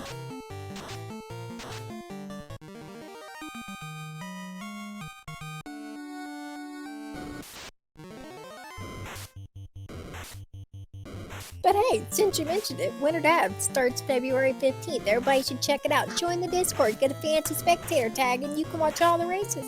Because they're going to be real fun. Yeah, it's going to be a good time. We have 23 players, I think, that are going to be competing in that tournament, so it's a very funky-looking bracket. It's winner and loser bracket as well, so we've got about 8 rounds of play that will be happening for that tournament. Double anti-bingo, the first time that we've ever done an actual tournament of that for the Final Fantasy Randomizer. It's looking to be a very fun time, all things considered. I'm looking forward to the tournament, which I will be playing in, and will probably get knocked out real quick. But yeah, double anti-bingo, hoping it goes well. Again, it's the first time we've done something like that. While we've had some, like, bingo sessions in the Iron Gall and just random races, like, as a tournament, it's going to be interesting to see just how that plays out. And I was waiting on you to finish talking about, say, Caleb's on Lich 2, and then Lich 2 was gone.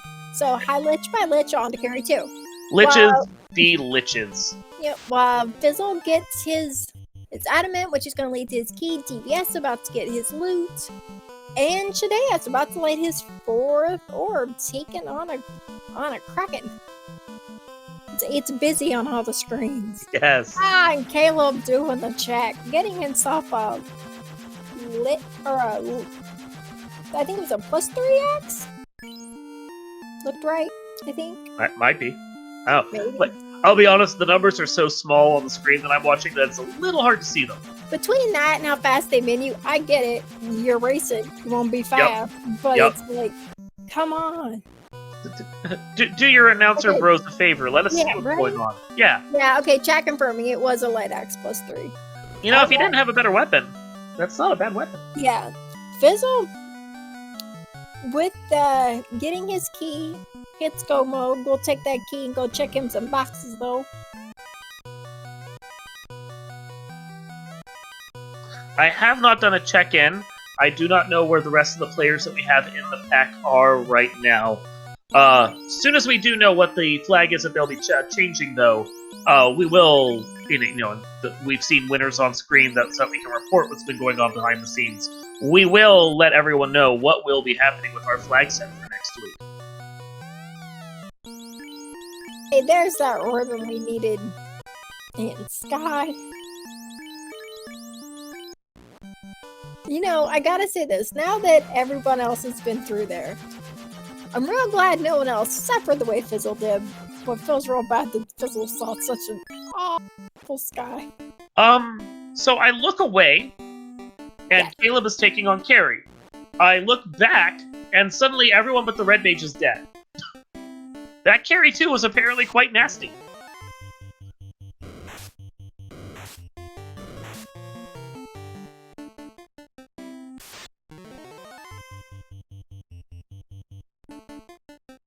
So yeah, Caleb is the first of our on-screen runners to get into the Temple of Fiends, and he is also all the way up to Kraken floor already, but dealing with some particularly awful waters right now.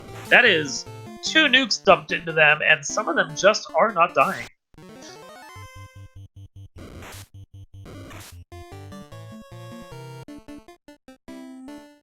Yeah, they're like, you might get through this floor, but we're gonna make it tough on you to do it. Level 27, at least one of his characters. He's got good levels under his belt, all things considered. Yeah. I'm not sure any of them can survive, like, back-to-back nuke and nuclear or something, but, like, barring that, we've I know, but I'm just saying. Kraken too. Well, I'd be more concerned about saying something like that if we didn't have zombie bees right at the entrance of the dungeon they could go right at, you know? And honestly, I feel like the gatekeepers right now are these super beaky waters. I mean, you might not be wrong. So DVS gets his key, one step closer to where we need. Looks like, yep, headed to Earth. Go do his unfortunate double dip.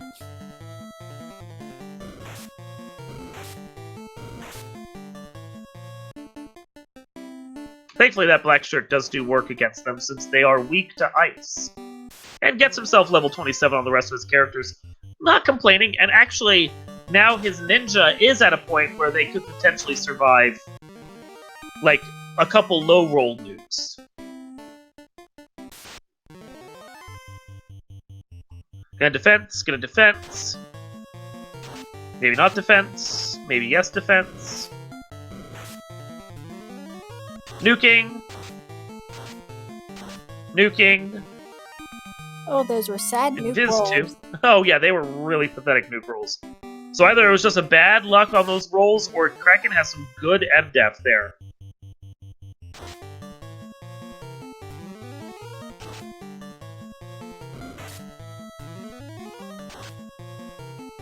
Swinging 3 hits for 117. Also seems like a fairly evasive and defensive Kraken, and takes out the back row White Mage, because of course he does. That's just what a Kraken does right there. Continue putting up some defenses. Continue hoping that his warriors can swing and do some damage. Force for 121. We're going to start seeing... yeah, the Black Mage is going to start sabering. Can't blame that there at all. And the Black Mage has 35 bonus strength because of the blur things we have. So that is... that Black Mage will actually do some damage. 81 damage from 1 hit. You go, Black Mage! And we're down to swinging now. 40 hits for 4 hits for 44 damage. Apparently a low enough health Kraken that manages to get through it. That's all you need.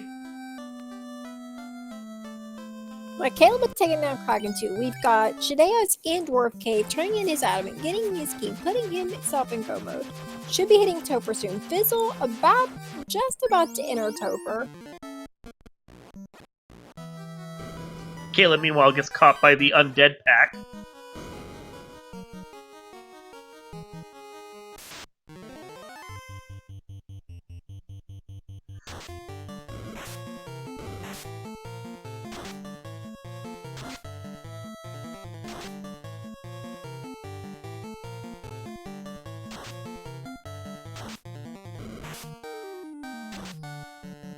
And Fizzle takes some worms, because, I mean, when you're here and you want some levels, can't say I blame that. Chill's up to level. Whoops at 11.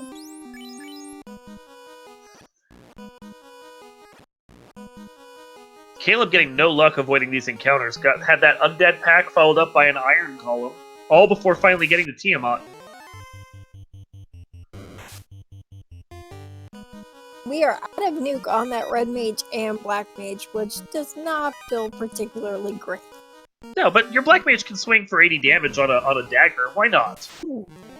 Oh, that was a beefy hit right there against that Red Mage. Whew! You too. We're gonna need you to calm down a little. Please? Yeah, just take it back about like 20% there, Tiamat. Dang.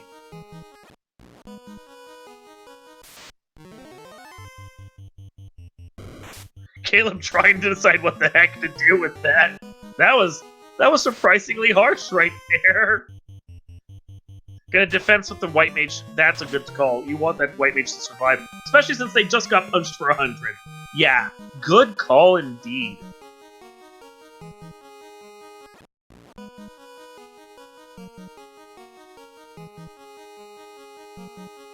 And yeah, while we joke about the fact that the Black Mage has 35 strength, he's doing some work here for Caleb. Yeah.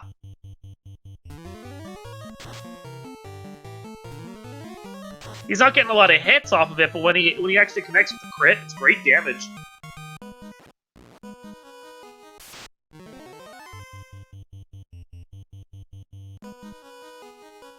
And I completely forgot the White Mage can use the X-Cal. That's hilarious.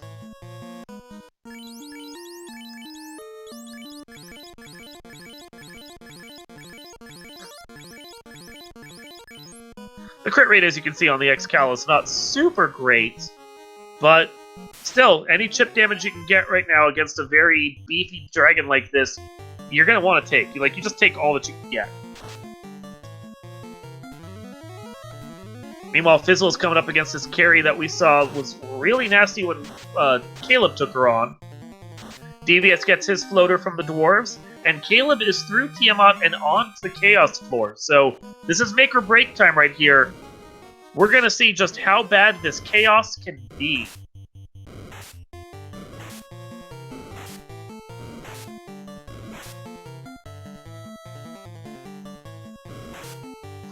Again, noting the fact that if they do have a particularly nasty floor, or a particularly nasty fiend that they have to deal with, they can go outside and grind for a little while, as the zombie bees are the spike tile here at Temple of Fiends. So we see Caleb as he's pulling chaos. We've got Shaneos entering Temple of Fiends. We're visiting. So we got 3 Topher dives on the screen. And TBS catching up quick now that he's about to be in the air, going to be catching even faster. Because he just has that lab translation turn in to do in Earth. Caleb continuing to buff. And we do actually have a Cure 4, which is... Oh, God. Oh, okay, good. And always, like, even when you have a set of 4 ribbons, any of those instant death spells always worry me when they come out, because they can just ping right through that ribbon. Oh, Bane, and I held my breath. Yup. Nice. But we got 4 people up. So far, so good. We're casting wall now, which is smart. Yeah, Caleb is continuing to buff. Oh, okay, so Zap 2. Yep. Thankfully, didn't land on everybody, and the White Mage survived. Don't you love when that stuff lands right before you cast, like, a wall? Yeah. Still has 3 of his party members up, continuing to buff, continuing to get his players in good position. Gonna try and get them in such a way that they're gonna be able to get through this fight as soon as he decides to engage, but he's using up every buff spell he has first. 8 hits for 961. That is a huge hit off of that. I think that's a Vorpal Sword that he swung. And then 1 damage from the White Mage, because you go, White Mage. 1,500 from the ninja. And a miss from the Black Mage. Work. Yeah. Black Mage doing what Black Mage does. Or ninja, I guess I should say. Another almost 1,000. Chaos still standing. Could be up to 6,000 health, and it looks like this was a pretty close to max roll. Oh! Just barely survives. And win! There we go! Well, hey! Ninja down to 3 HP, gets good turnover, and GG Caleb.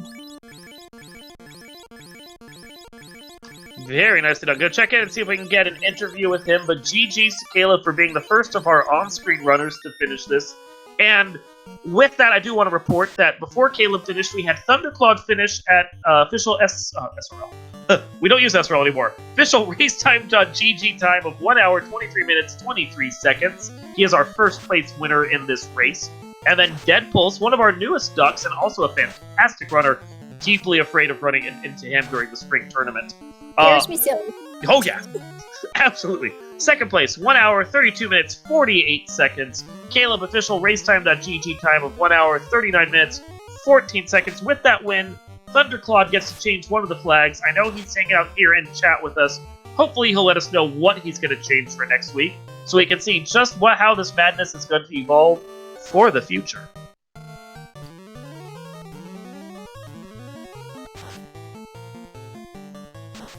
And it does look like we are joined in chat by Caleb. GG's, Caleb.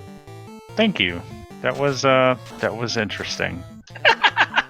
How'd you feel about it? I was gonna be goofy with the thief carry, and it actually kind of worked. Yeah. I forgot that they were only gonna get 2 shots of level 1 black magic, but yeah, level 4 nuke was the MVP. And White Mage with Excal saved my run.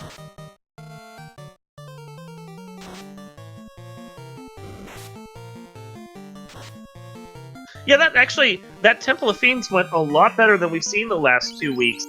You were hauling out pretty good against them. Except for that carry, it seemed like the Fiends rolled fairly kind for you this time.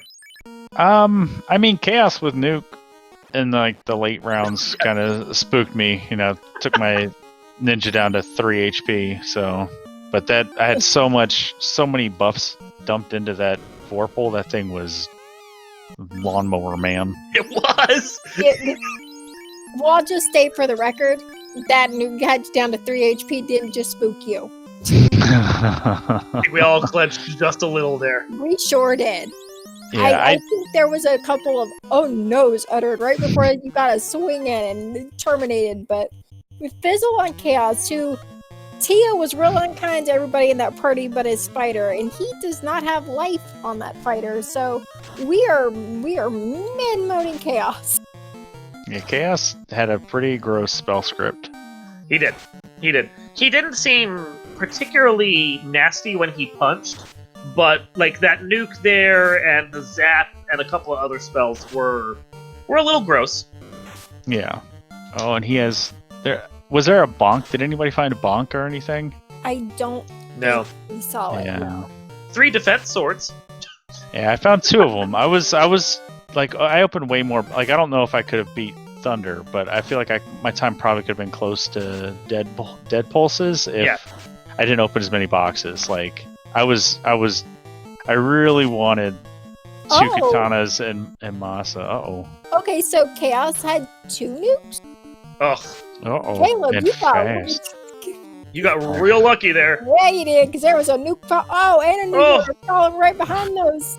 Okay, so everything I said about Chaos not being too nasty. Better to be lucky than to be good. I mean, I had a cure 4 in the tank, so but crack. What is this? Chaos had like a lot of HP. I think I hit him for like 4,000. It's something like that. And Fizzles, I think the most I've seen him swing for was around like 1 something. Yeah. Wait, hold on. Was that 79? Is this a crit? No. Nope, broke it. I thought for a second there it might be. I got excited. And even at 79 damage, even if he had 6,000 health, I'll just hold that down for a while. I'll take it. Yeah. Yeah. My finger will cramp and it is staying there. Oh no. Oh, that hurts. That hurts. Also, do just want to report that we have had 2 forfeits, because this flag set, of course, people have to forfeit. Burt Reynolds and Greg Lee Puff have both dropped out, so we still have 4 more players running right now, 3 of whom are on stream. What did Thunder elect to change for next week? Tiered shuffle magic is off, so you're gonna have you're gonna have better magic rolling into next week. Yeah, that's fair. I mean, and I get turning it off. I'm not going to argue with it. It certainly was going to make the flags a little more manageable, all things considered. It's going to feel a lot less like vanilla-ish than what was originally intended. But that's kind of the point of the evolving flag set, you know? Yeah. I imagine next week they'll turn off Town Shuffle. Well, depends on who wins. I know Burt Reynolds was threatening to turn on as many loose as he could, while Demon Frog was going to turn on Spellcrafter. So... Yeah. I was going to put on Keep Permissions. Oh, yeah. Yeah, I mean, I'm not gonna lie, I had a good laugh watching you guys talk in chat before the race about what you were gonna turn on, and then how badly you wanted to like make sure you won so that someone else could turn those things on.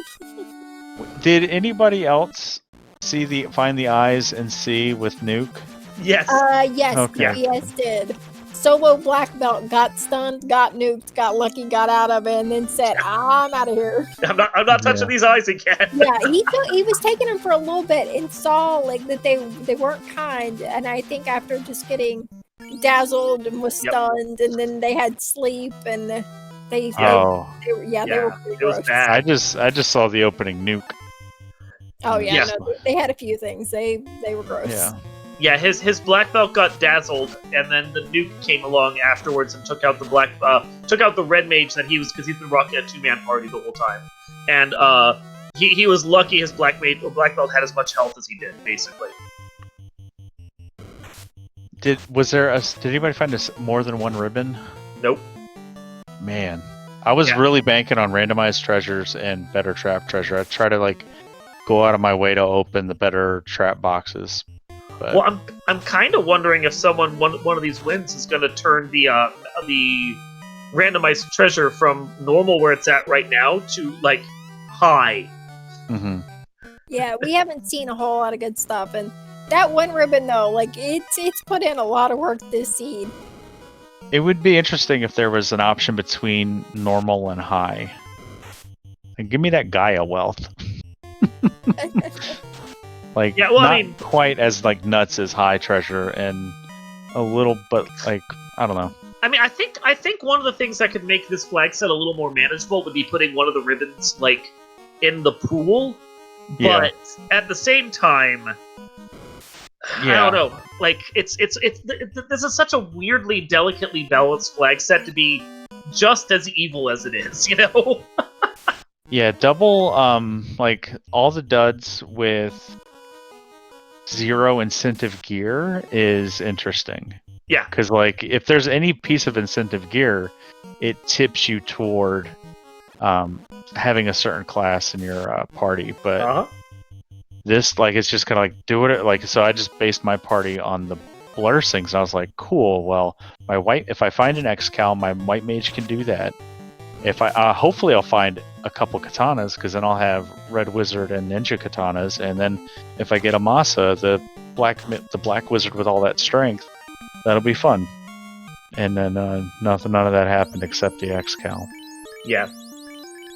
Yeah, the I know I'm assuming, and we'll talk to him once he's finished one way or another. I'm assuming DVS took the 3 red mages because he re-rolled 10 minutes in after he saw how bad early magic was. Yeah, like wow. Which I mean red magic was good. Yeah. So yeah, that was and he took 3 of them, and I think I want to bet he was hoping that he'd find a couple of katanas in the pool. Yeah, he went on a little bit of a boat trip, checked out some towns, and it was about the 8-minute mark or so. But yeah, we look up, and all of a sudden he's just re-rolling everybody. Wow. And it wasn't from a wipe, because he'd been saving along the way. He was just like, nah, red mages are the strategy now. Yeah, I mean it's I mean he's clearly, you know, like in Topher with everyone else, so like it didn't cost him that much time. So and despite the wipe, Fizzlebeef has gotten a few extra levels in a second Vorpal, and he's back at it already, so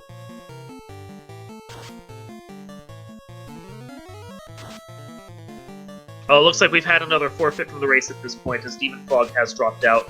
And I am reporting the forfeits, not to like rub it in anyone's face, I don't want anyone to think that, but this does affect the brackets for the Winter Dab coming up, so knowing who finishes and who doesn't is actually going to have some bearing on when the brackets are announced after this race.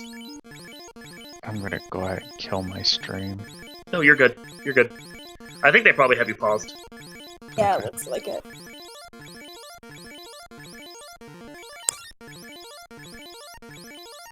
Yeah, we saw a lot of different things on everybody's stream. Like everybody saw like either something a little different from the other person, or things just that played out well. Like yep.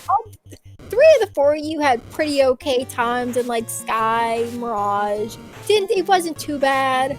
Fizzle, it took him 3 times to get through, because boy, was that happy Wormack real long time to fizzle. Oh, I didn't find Wormack. Oh, he did, and he tried on his first run but couldn't get through him, so he ran and then wiped to Tia, because it was down to just that fight of the Black Page, and Tia, she wasn't much nicer. She wasn't any nicer than yeah, Wormack. Well, the Wormack had first turn zap. Which, if you couldn't immediately run from it, just destroyed your party, because only one ribbon. And then Tiamat had Thunder followed by Poison. I mean, there was a black shirt, which was, you know, helpful. I mean, granted, I only think I saw Zap on Chaos, but... Well, you'd have to have it, you'd have to have class changed, and I think everyone went all that pre-promotion. Yeah, because there was pre-floater for Fizzlebeef. Yeah. Of course it was. Yeah. Sky, yeah. Like, the last thing he did was he still had Earth and Ordeals to do, so he did Earth and then got in the Sky before Doritos. But yeah, of course, as soon as he got the Cuban, like, was ready, he booked it straight there. And well, then I mean, the second time, what was it? The second time, I think Wormack just zapped his entire party. Yeah, they did.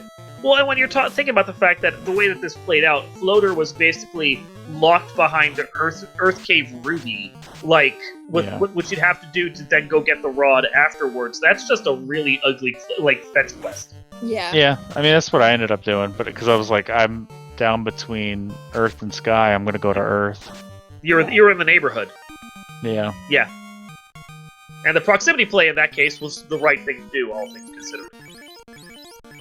Today is with the Topher Wipe in Elfland doing was look like picking up white magic.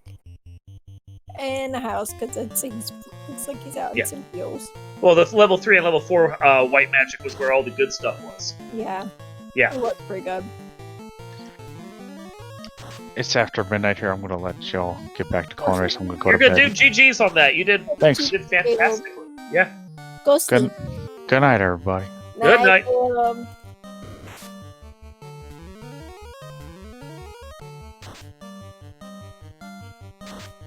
So we'll stick around for just a little while yet. I know, Danny, you don't ever sleep, and I usually stay up a fair bit late. We are going to stick around here past the 2-hour mark. Hopefully see a couple of our contestants make it through the next phases of Temple of Fiends. I'm trying to give at least everyone one good dive in beyond this so that they can, do what they need to do. We've got Fizzle in a second. DVS is making its way through. I'm sure Shdeos will be back in there before too long. Yeah. Oh, yeah. And while normally you don't like to see this undead party pack right here, I'm not entirely certain that Fizzle's all that mad to have gotten it, because at least it's levels. And, they are good experience, and knowing how bad his first Chaos dive went, yeah. I would not be surprised to see him just dump all the buffs onto his fighter this next time around to try and survive that. Oh, is he swinging the X-Cal on that fighter? He is. Okay. Yeah. Yeah, it's the Vorpal, the one. I guess he only has the one Vorpal, and he's swinging that on his ninja, so he may dump all his buffs onto the ninja instead. We'll find out. I saw a fast cast on that fighter, and then nukes from the mages. So I think he just was putting whatever on that fighter. Yeah. Now, I know he has a Vorpal. Oh. He's got to get through this. This is... Yeah. Okay, that's a little better, X-Cal. Thank you. Yeah, thank you, X-Cal. No! No! I mean, he might still have life charges on his fighter, but his fighter has got to survive.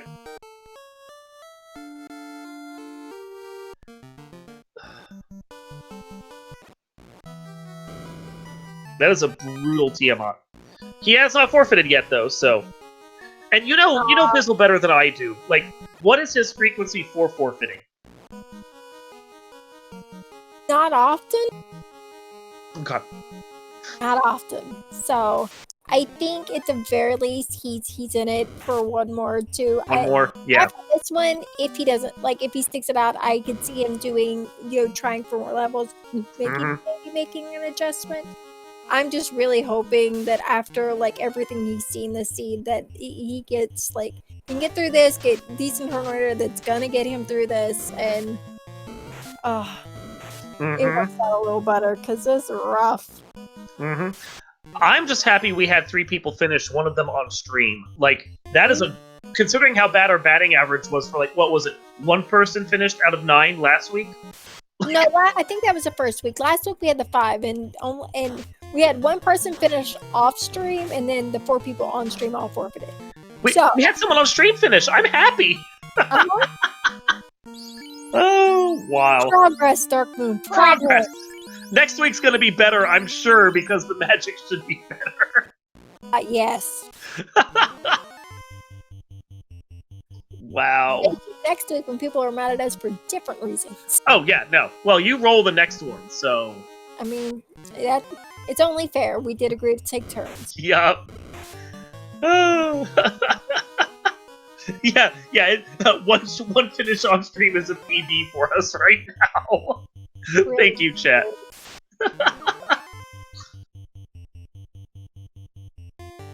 Woof.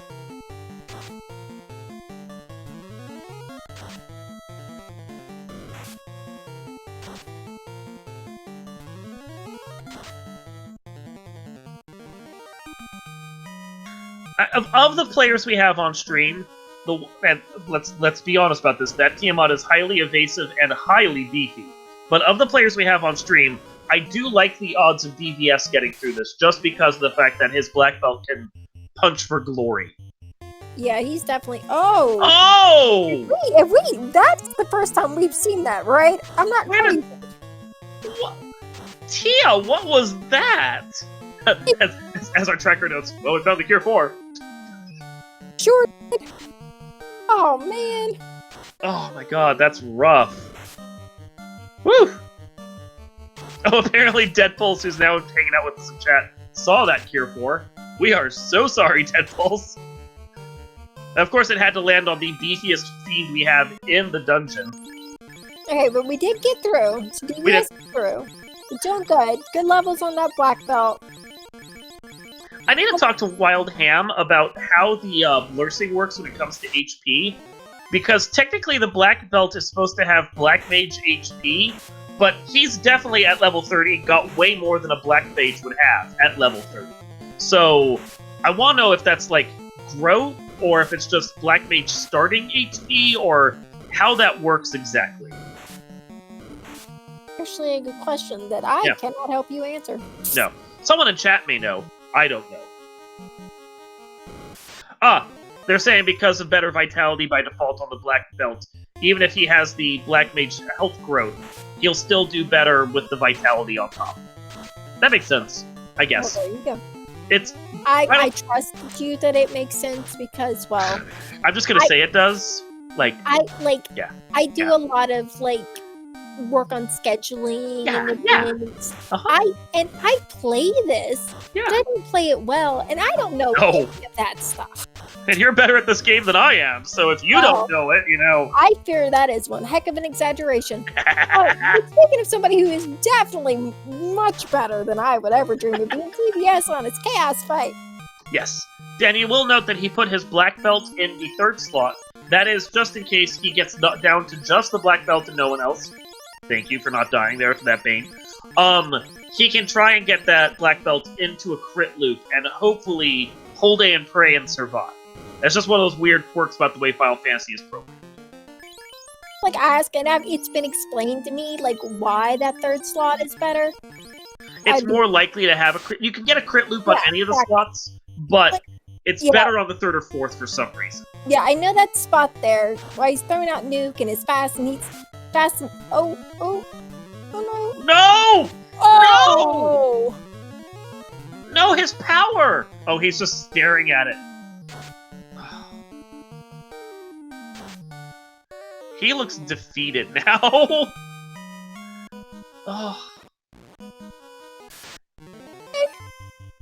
Oh.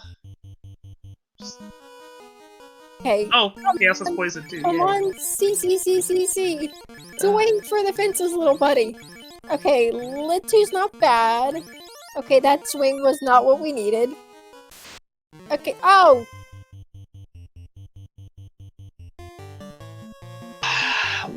Wow. Okay. So. And TBS makes the right call and flies away. He's just going, you know what? The world doesn't really need to be saved, does it? And I think I'd just throw my hands up and be like, Yeah. nah. Yeah. I mean, Oh, no. we're buying wall. Oh, well, we yeah, it's were only a. gonna try and buy wall, but he didn't promote. So, unfortunately, no wall for DB. Oh, we're He's gonna go promoting pro. it, buying wall. Yep. I like it. I like I it, mean, DPS. And he's got enough MDef right now. Obviously, not enough MDef to survive if the Zap decides to roll high. Which, I'm not sure it's a 3 and 256 at the MDef for where a black belt is at level 33 like he was. But it's still close to that. So that was a really unlucky Zap roll. Which, always seems to be the case.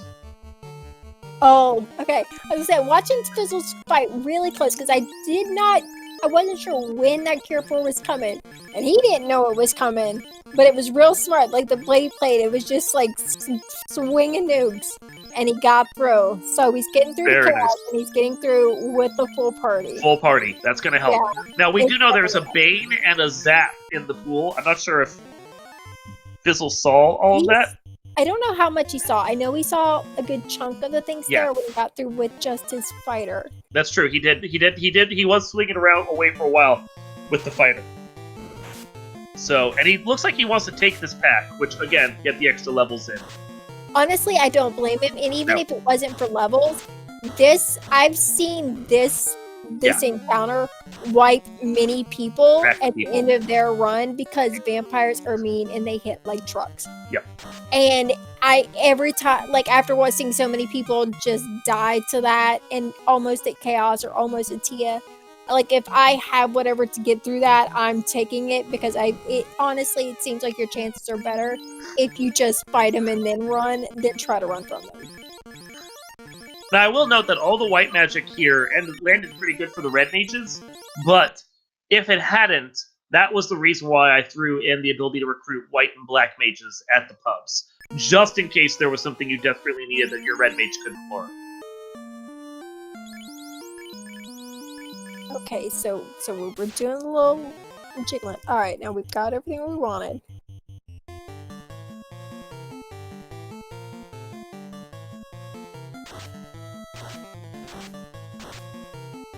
Immediate first turn on that Bane.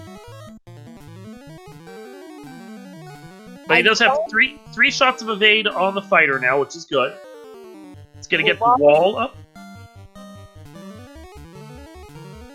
4 shots. Oh, wall cast go off, please. Thank you. My anxiety, I can't. He's lucky that zap didn't kill off his fighter right beforehand, because it could have, yeah. Getting the fasts out. Get more ruses. His red mage should be completely defended now. Only gets 2 hits off of that fighter, though. He is really gonna need to start buffing, or hope that the, oh, it looks like he's just gonna use the fighter as a meat shield. Interesting call. Yeah. I mean, the X-Cal isn't gonna do crap against, So Chaos, with the X-Con not doing anything and having the other sword on that red mage, like if you can keep that red mage up.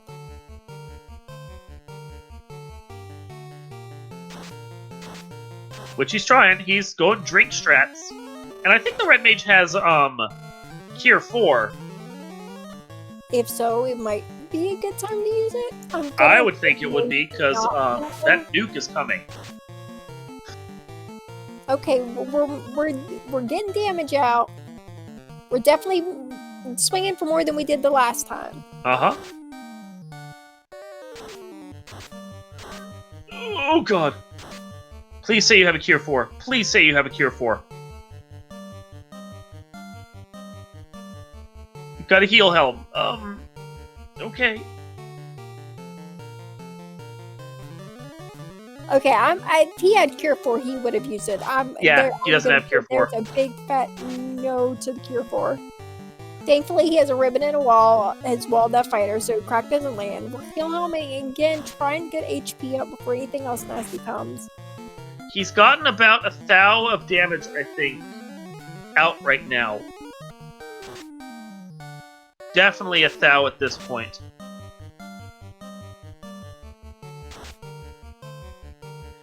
$1,500-ish. But that is bad news right there. Oh, double nuke! Oh. I don't even want to... Yeah, oh, no. And yeah, Fizzle has forfeited. Yeah, I do not blame him in the slightest. After 3 tries at that, yeah, no. Yeah, no, I agree with that.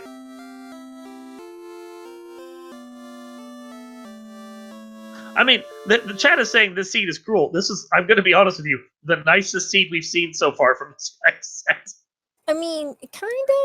Yeah. I mean, most of it was definitely nicer. This chaos was a nasty piece of work. I mean, this chaos feels a lot closer to actually a vanilla chaos, who can be really gross.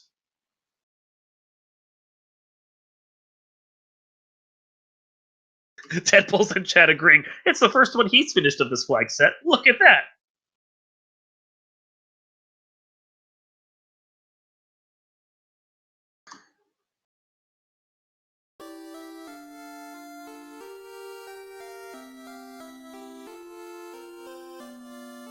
Gotchadeo's on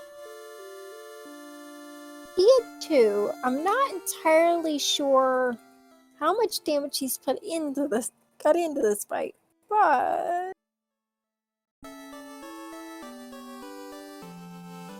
Fire 3's not bad.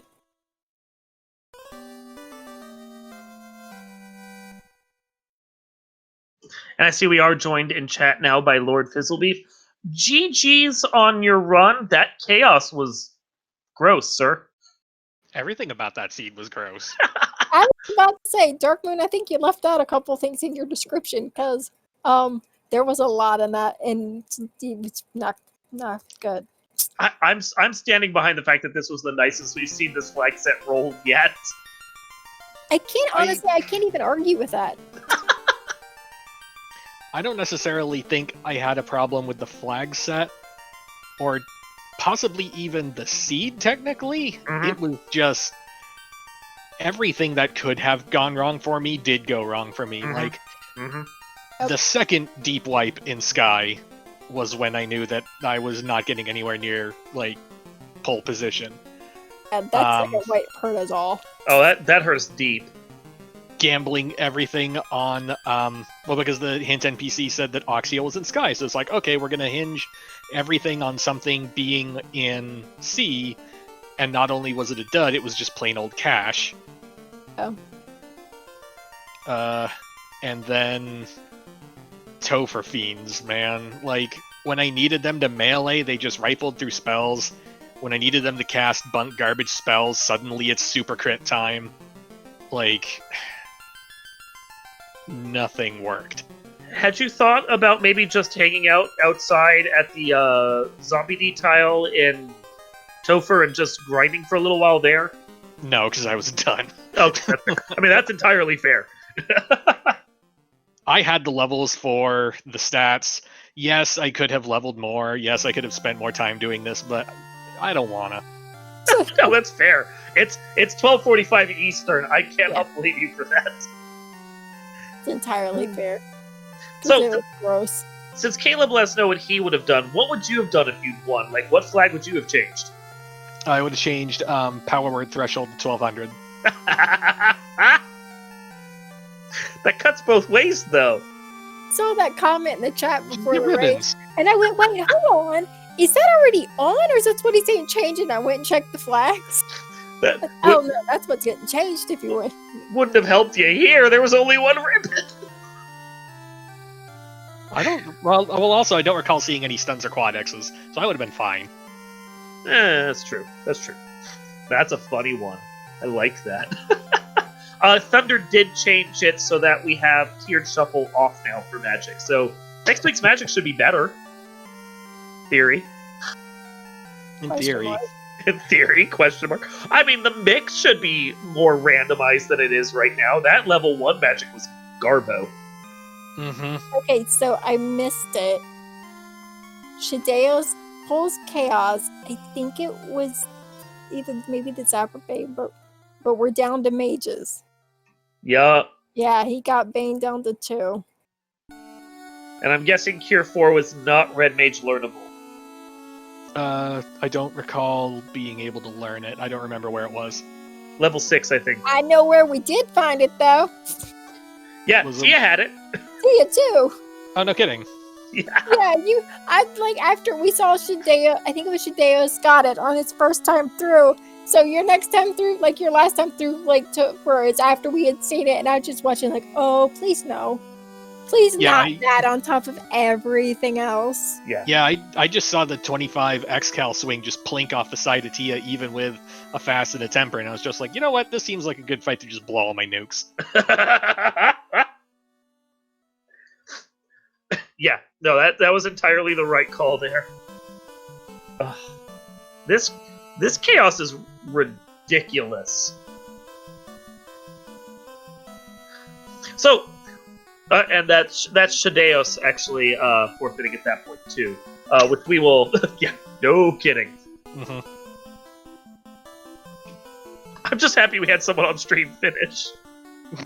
I'm so glad That's about the that. benchmark we're working with here on Thursdays That's now. our low bar right now.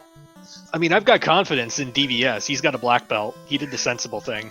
Yeah. Well, this is also what his second time through, so we'll hope so. He got Bane or Zap. Zap, Some yeah. things that got that black belt the first time. Mhm. Yeah. Yeah, I don't know what... Like, you might actually know the numbers on this. He's got a level 33 black belt, and I don't know what the chance of Zap getting through that MDef is. Oh, when did he promote? That's the key. He promoted just now. after it. Yeah. After he got zapped, he went Yeah. promoted to get wall on that red mage. Yeah. That's 33, that's 132, 142. It's like a 20 and 256-ish in there somewhere. So about a 10% odds then. Yeah. Yeah. Oh, DVS, please. Please survive this. Oh, hey, it's super crit time. Oh! I am familiar with this. God. Fortunately, that black belt was not hitting. Oh, There we go. yeah, we He's got got a the- life too. He'll be fine. Yeah, that black Yeah. belt wasn't hitting for much. Like before, I think it got fast and it hit for like 44, and I think I saw a swing after that and it hit for like 100 something. Yeah. So yeah. No, I'm not. I'm not always real happy about doing comms. But I do it sometimes. But I will say this: I would much rather be doing comms right now than playing this. I know. I'm right? real happy to be in front of a mic and not a controller. One of these weeks when we have like a commentary crew that wants to do this after we get this like flag set up and running constantly, I know I'm going to be sucked into running one of these just so I can be punished by what I've come up with. Oh well, good on you, buddy, because I'm not. No, you're fine. I'm You not didn't going make this flag set. anywhere near Thursday weeklies until it's like 2 months from now and they're completely different. Yeah, like once enough people have changed these so they seem like something sensible. Oof. So, another question for you. Knowing that Cure 4 apparently was at on-rack level 7, would that give you any thought about going and recruiting a white mage from the tavern? No. If I was thinking anything, it was Have you dumping ever met the this? ninja. I'm asking! If I was thinking anything, I was dumping the ninja for another black mage so I could have a second temper source. That makes sense. Yep. Yeah, considering the fact that I've limited them to white or black mages they can recruit from, which I thought was I thought that was an interesting choice, but it has caused I think some problems with the way people have to like do stuff. No, I like the choice. It's just that it was not strictly productive with how I tend to run flag sets like this. That's but fair. I appreciated the option. And it's What? not like every class being available, which I think unbalances tavern mode. Chat, is this Yeah. flag set on the Discord? Anytime we have weeklies and throughout the week, our Randomania weeklies on Mondays or our SG weeklies on Fridays, the flag sets that are being used for those races are pinned in the race announcement channel, and you can find them there. And it looks like DVS has put armor on his white or his black belt so that he can also have a ribbon on there as well and hopefully survive some of what's coming. Smart. Smart. So we're getting the buffs out. We're trying to get through. Bane thankfully does not kill the black belt. Hooray. Red Mage and Black Belt are continuing to buff themselves up to avoid any nasty physical attacks. And gets a wall cast on that Red Mage just in case. Gonna fast the Black Belt. Of course, Black Belt has to just punch ahead of time because that's how this game works. Only 110, but should be punching for a little more next time. And gonna start healing, because, yeah, you've got to deal that.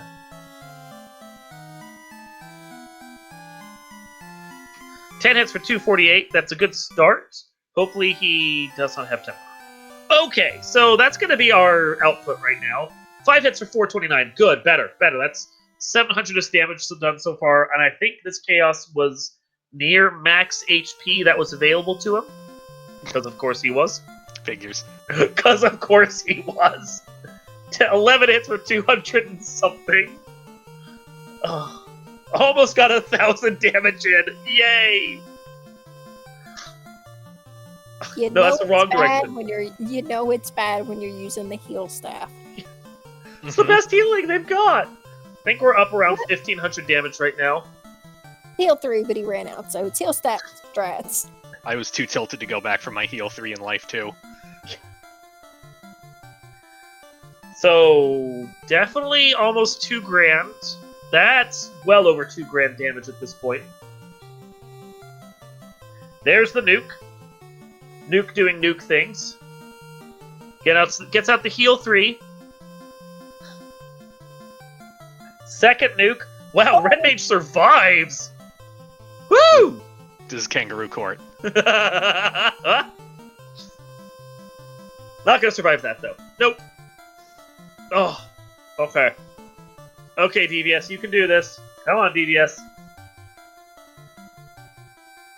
Believe in the heart of the paunch. What? Yeah, come on, just get him into a... Oh, maybe he was just hoping to, like, get him locked in a crit loop there by waiting long enough. I don't know, but Fizzle said believe in the power of the punch, and then Chaos punched, and I got nervous. I know, right? Also 3 grand. Lightning 2 puts him on his knees, but we're up, like, probably 3,500 grand at this point. Or 3,500 damage. Oh, okay, 4,000 was where Chaos was at. That is a finish right there for DVS. Official race time done, TG time. 2 hours, 17 minutes, 42 seconds. Wow.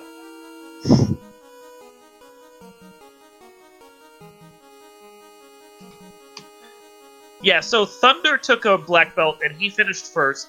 DVS took a black belt and he finished last. This is, yeah, certainly with that chaos, black belt was the way to go, I think. I mean, finish last is relative because the rest of us gave up. Finished last of the pack that finished. Yeah, he's still middle of the pack as far as, like, actually finishing.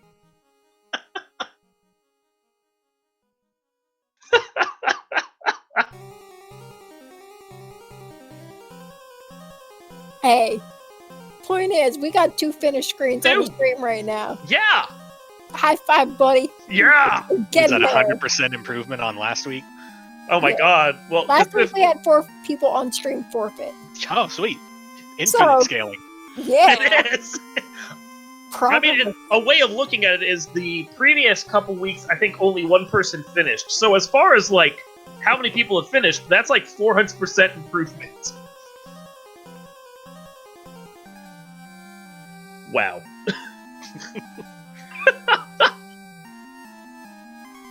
See, this is why Darkwing and I decided to take turns rolling the seed each week. That way we can just distribute the hate evenly.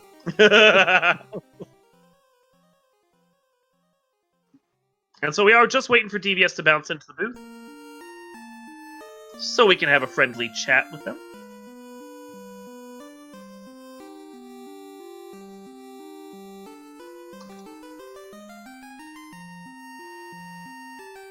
Oh, we're waiting on a link right there, so we will get him a link in just a second.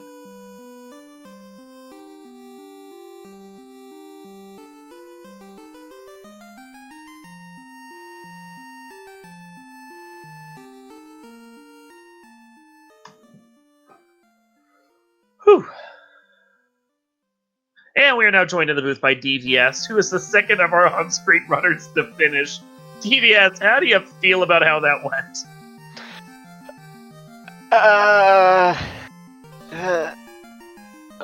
I mean, honestly, that's the best way to describe it. Other than the first 40 minutes, it was fine. And then the last 20 seconds. So if you take the first 40 minutes and the last 20 seconds and just cut those out, it wasn't that bad. Yeah, well, and you made the interesting decision about taking, like, re-rolling 10 minutes in and taking some red mages. Yeah. Well, I mean, I realized after, like, my original party probably would have been better. Because I had the red mage, the thief, the white mage, and the black belt. Like, it didn't have as much access to nuke, but it did have access to, like, Cure 4, Temper. No, not Temper. Cure 4, at least. The running, which was the huge issue with the first 40 minutes. Like, I saw the nukes at level 4 and kind of jumped all on red mages. And then there was the issue of having to get enough levels to be able to use nuke, and that's really where it didn't go well. Yeah, but like once I picked up on it and like got that black belt up a little bit more, because got nuke cast on that first red mage, it wasn't bad until I learned that Chaos had like nuclear nuke or something crazy like that. Bane, So Zap, and I believe Crack also at some point in there. yeah, and Zap. Like my first run lost to a Zap hitting 3 of them. Then I got nuked, and then I made a joke in chat saying like that awkward moment when you realized why everyone was forfeiting, and then I got hit by a second nuke, and I was like, oh, that's the other reason right there. Just wait, there's more. Did you, at any point while you were doing your like build up of your party after getting those red mages, did you think about going to the tavern and getting one of the white mages or black mages that was available? Yeah, I thought about it for a while. Maybe not a while. But once I saw Cure 4 was locked out, I seriously considered it. So I thought about switching it out with the level 17 white mage or red mage, but then I realized I wouldn't have any charges for that, and I didn't want to give up my primary spellcaster. Yeah. So I thought about it and then kind of rationalized myself out. I realized once I had Wall, Chaos would probably be okay. The second nuke or nuclear or whatever threw me off, and then it was just whole day and pray. But putting the ribbon on the black belt, walling up everybody else, luckily seemed to make it work. So. Well, and you were lucky because when Caleb finished, he was his ninja was buffed so far he became a whirling blade of death, and we assumed that Chaos had like 6,000 HP, like near max. Thankfully, he was closer to 4,500, so that all the chip damage you did, you actually were able to defeat him. Yeah. I mean, that he got that first nuke roll and knocked that ninja down to 3 HP, and then the next swing took out Chaos before he saw anything else. Wow. Yeah. Wow. That's crazy. Yeah, but that ninja was swinging for the fences by then, too, so. Yeah. Well, wasn't there like early Saber or something? Yeah. Like one of the early black magics? Ninja with Saber, and then he was just casting, just dumping tempers onto him with his other, with his black mage, so. Yeah. The whole ninja was doing work. As we mentioned before, Thunder having won is turning the tiered spell shuffle off. So magic is going to be much more like what we're used to in our flag sets. How do you feel about that? I mean, yes, it's going to make things a lot easier. Like, definitely going to make things a lot easier. Like, this is my first time running this flag set. I ran a seed earlier today that was kind of okay. But, like, I kind of understand why people were having a hard time with it. Like, I honestly thought, like, 30, 40 minutes in, like, oh, wow, I haven't felt this way since, like, 6 months ago, like, when I was first starting to run this game. Just, like, chasing my tail and having no idea what I was doing. So, yeah, I mean, it's not, like, a bad... Like, tiered flag shuffle is something that we get spoiled by, or like not having tiered magic. I think it got compounded by not having good weapons or money early on. And I think it was someone said in chat earlier that tiered spells plus town shuffle equals a bad time. So if you had one of those on but not the other, then it'd be fine, but both of them together kind of... I mean, if you sailed far enough, you had access to Provoca and Elfland. What do you want? Mention bright side, that's what you get next week. One on and not the other. As someone who sailed to all of the towns out of the gate, that did not help. Oh, jeez.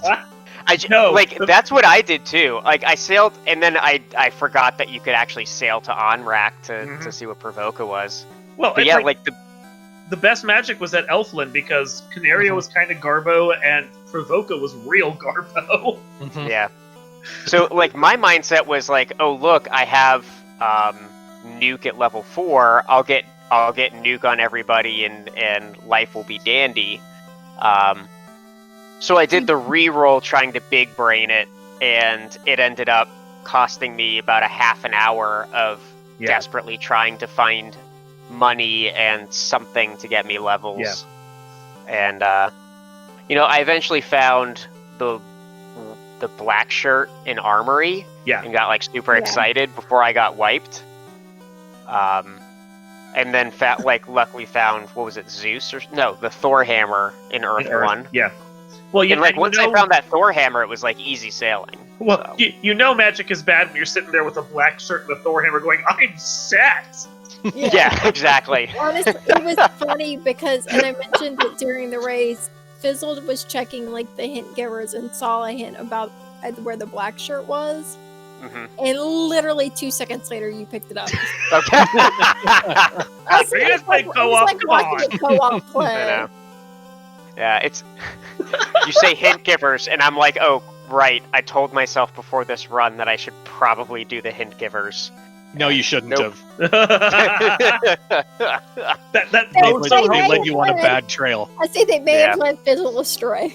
One Well, of them jeez. misled me into thinking that ordeals was optional, and the other one misled me into thinking that Windmill Slam Sky was totes legit. Okay. Well, and I love the hint giver early in the game that's like, oh, by the way, Dwarf Cave has a ribbon, which is nice to know, but at the same time, you're like right near Dwarf Cave. 50 Yeah. you're gonna check it anyway, so Right. thanks. Especially when you have a king canoe. Yeah. So.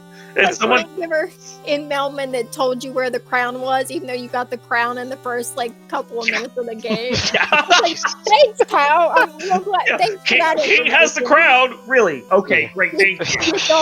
You don't say.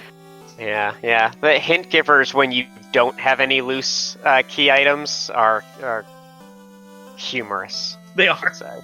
They are. So. But. They were good for some gear, and I think one of them mentioned something about a Vorpal, which was good to know, but... Yeah. Yeah. Like. But... Anyway. Okay, so it is 1 o'clock here on the East Coast, so I think we probably should start wrapping this up and doing some final thoughts. So, Fizzleby, you were the first to quit out on stream that actually came to talk with us, so do you have any final thoughts for us? Quitters never win. Also, I quit. So, DVS, how do you feel about that? Any final thoughts for you? Well, the persistent don't win either. It's 1 o'clock in the morning, and I'm tired. Jeez.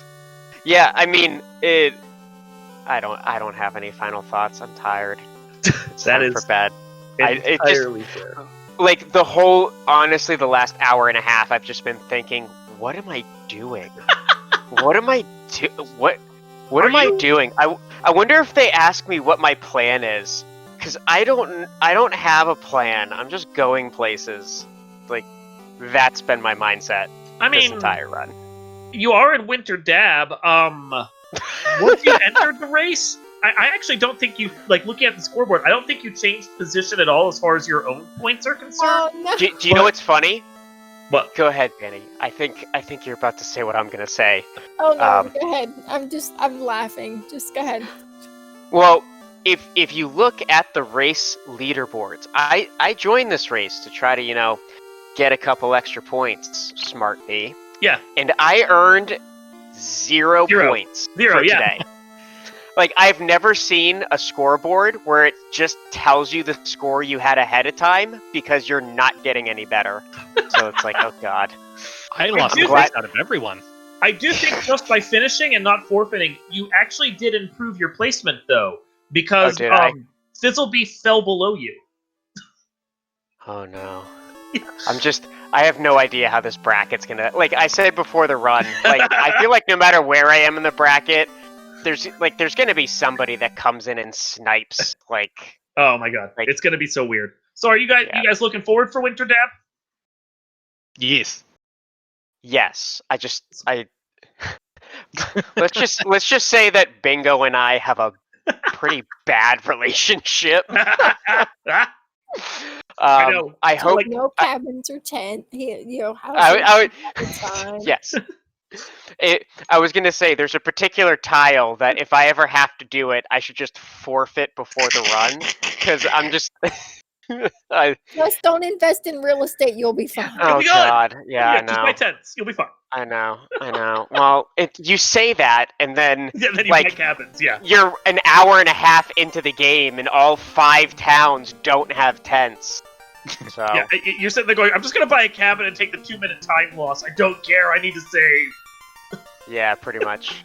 Pretty much. So at least it's a winner and loser bracket. So even if you do like tank out your first race or one of the races down the road, you get a second chance. Yeah. Yeah. So At least, right? anyway, I do think we need to call this at this point. Danny, do we have anything to remind people of coming up for this week and starting next week? Well, we do have the our hardcore race, our Angle Hardcore race. It takes place every Saturday at 10 o'clock. Not always restreamed, but we always do a race announcement and a multi-link for those who want to watch it. And the Duck Derby on Mondays, our Duck Derby finals. We get to find out who our new Duck Supreme is going to be. That is Monday at 9 o'clock, and it will be on a 2D determined SpeedGaming channel, a 2D determined Randomania channel, and RPG Limit Break. So, bust out all 3. Watch a lot of ducks. Yes, and if you've been following along with the Duck Derby, Deadpulse has a pretty commanding lead right now, but I ran the numbers, and like for the top 4, there's a mathematical chance for any of them to still win this right now. He does not have it locked up, so you will want to turn in, and especially to whatever channel the top 4 are going to be on, just so you can see whether or not Deadpulse is able to pull off, like, 4 in a row first places. It's incredible. This is why we were saying he scares us about the spring tournament when it comes up. Yes. Yeah. I honestly, there's 38 ducks in the Derby, and I'm a little terrified of all of them. All of them, yeah. In real life. Anyway, with that, I want to remind everyone that if you liked what you saw right here, the pain and the pleasure of Final Fantasy Randomizer, you can come join the community. We have the website, FinalFantasyRandomizer.com. But check out the randomizer right there, play the game, and then we have links to the Discord and the development Discord if you're interested in being a part of this community. We do have Winter Dab coming up, which we have been advertising for a little while, and that will be starting in just a little under 2 weeks. And then after Dab has run through on its 6-week schedule, we'll be shifted over to the spring tournament. And if you aren't ready to play in either of those tournaments, you can just hang out in the community, learn about the randomizer, and starting in May, we will have the next of the Duckling boot camps going up for our summer Duck Derby that will be happening. I believe that's going to start in the beginning of July. So you got time to come and join the community and learn all about it. We just put out our schedule, so we're all psyched to be able to advertise everything going on for the next few months of the season. So please, come join the community, be a part of Final Fantasy Randomizer. And from all of us here in the booth, we hope you'll come and watch the Monday Duck Derby race to see who becomes our Duckling Supreme. And yes, myself and Darkmoon and Danny here in the booth, as well as Jonathan Yoshi behind the scenes doing all of the tracking to make sure we don't sound like complete morons in the booth. I want to thank you for watching, and we will see you next time.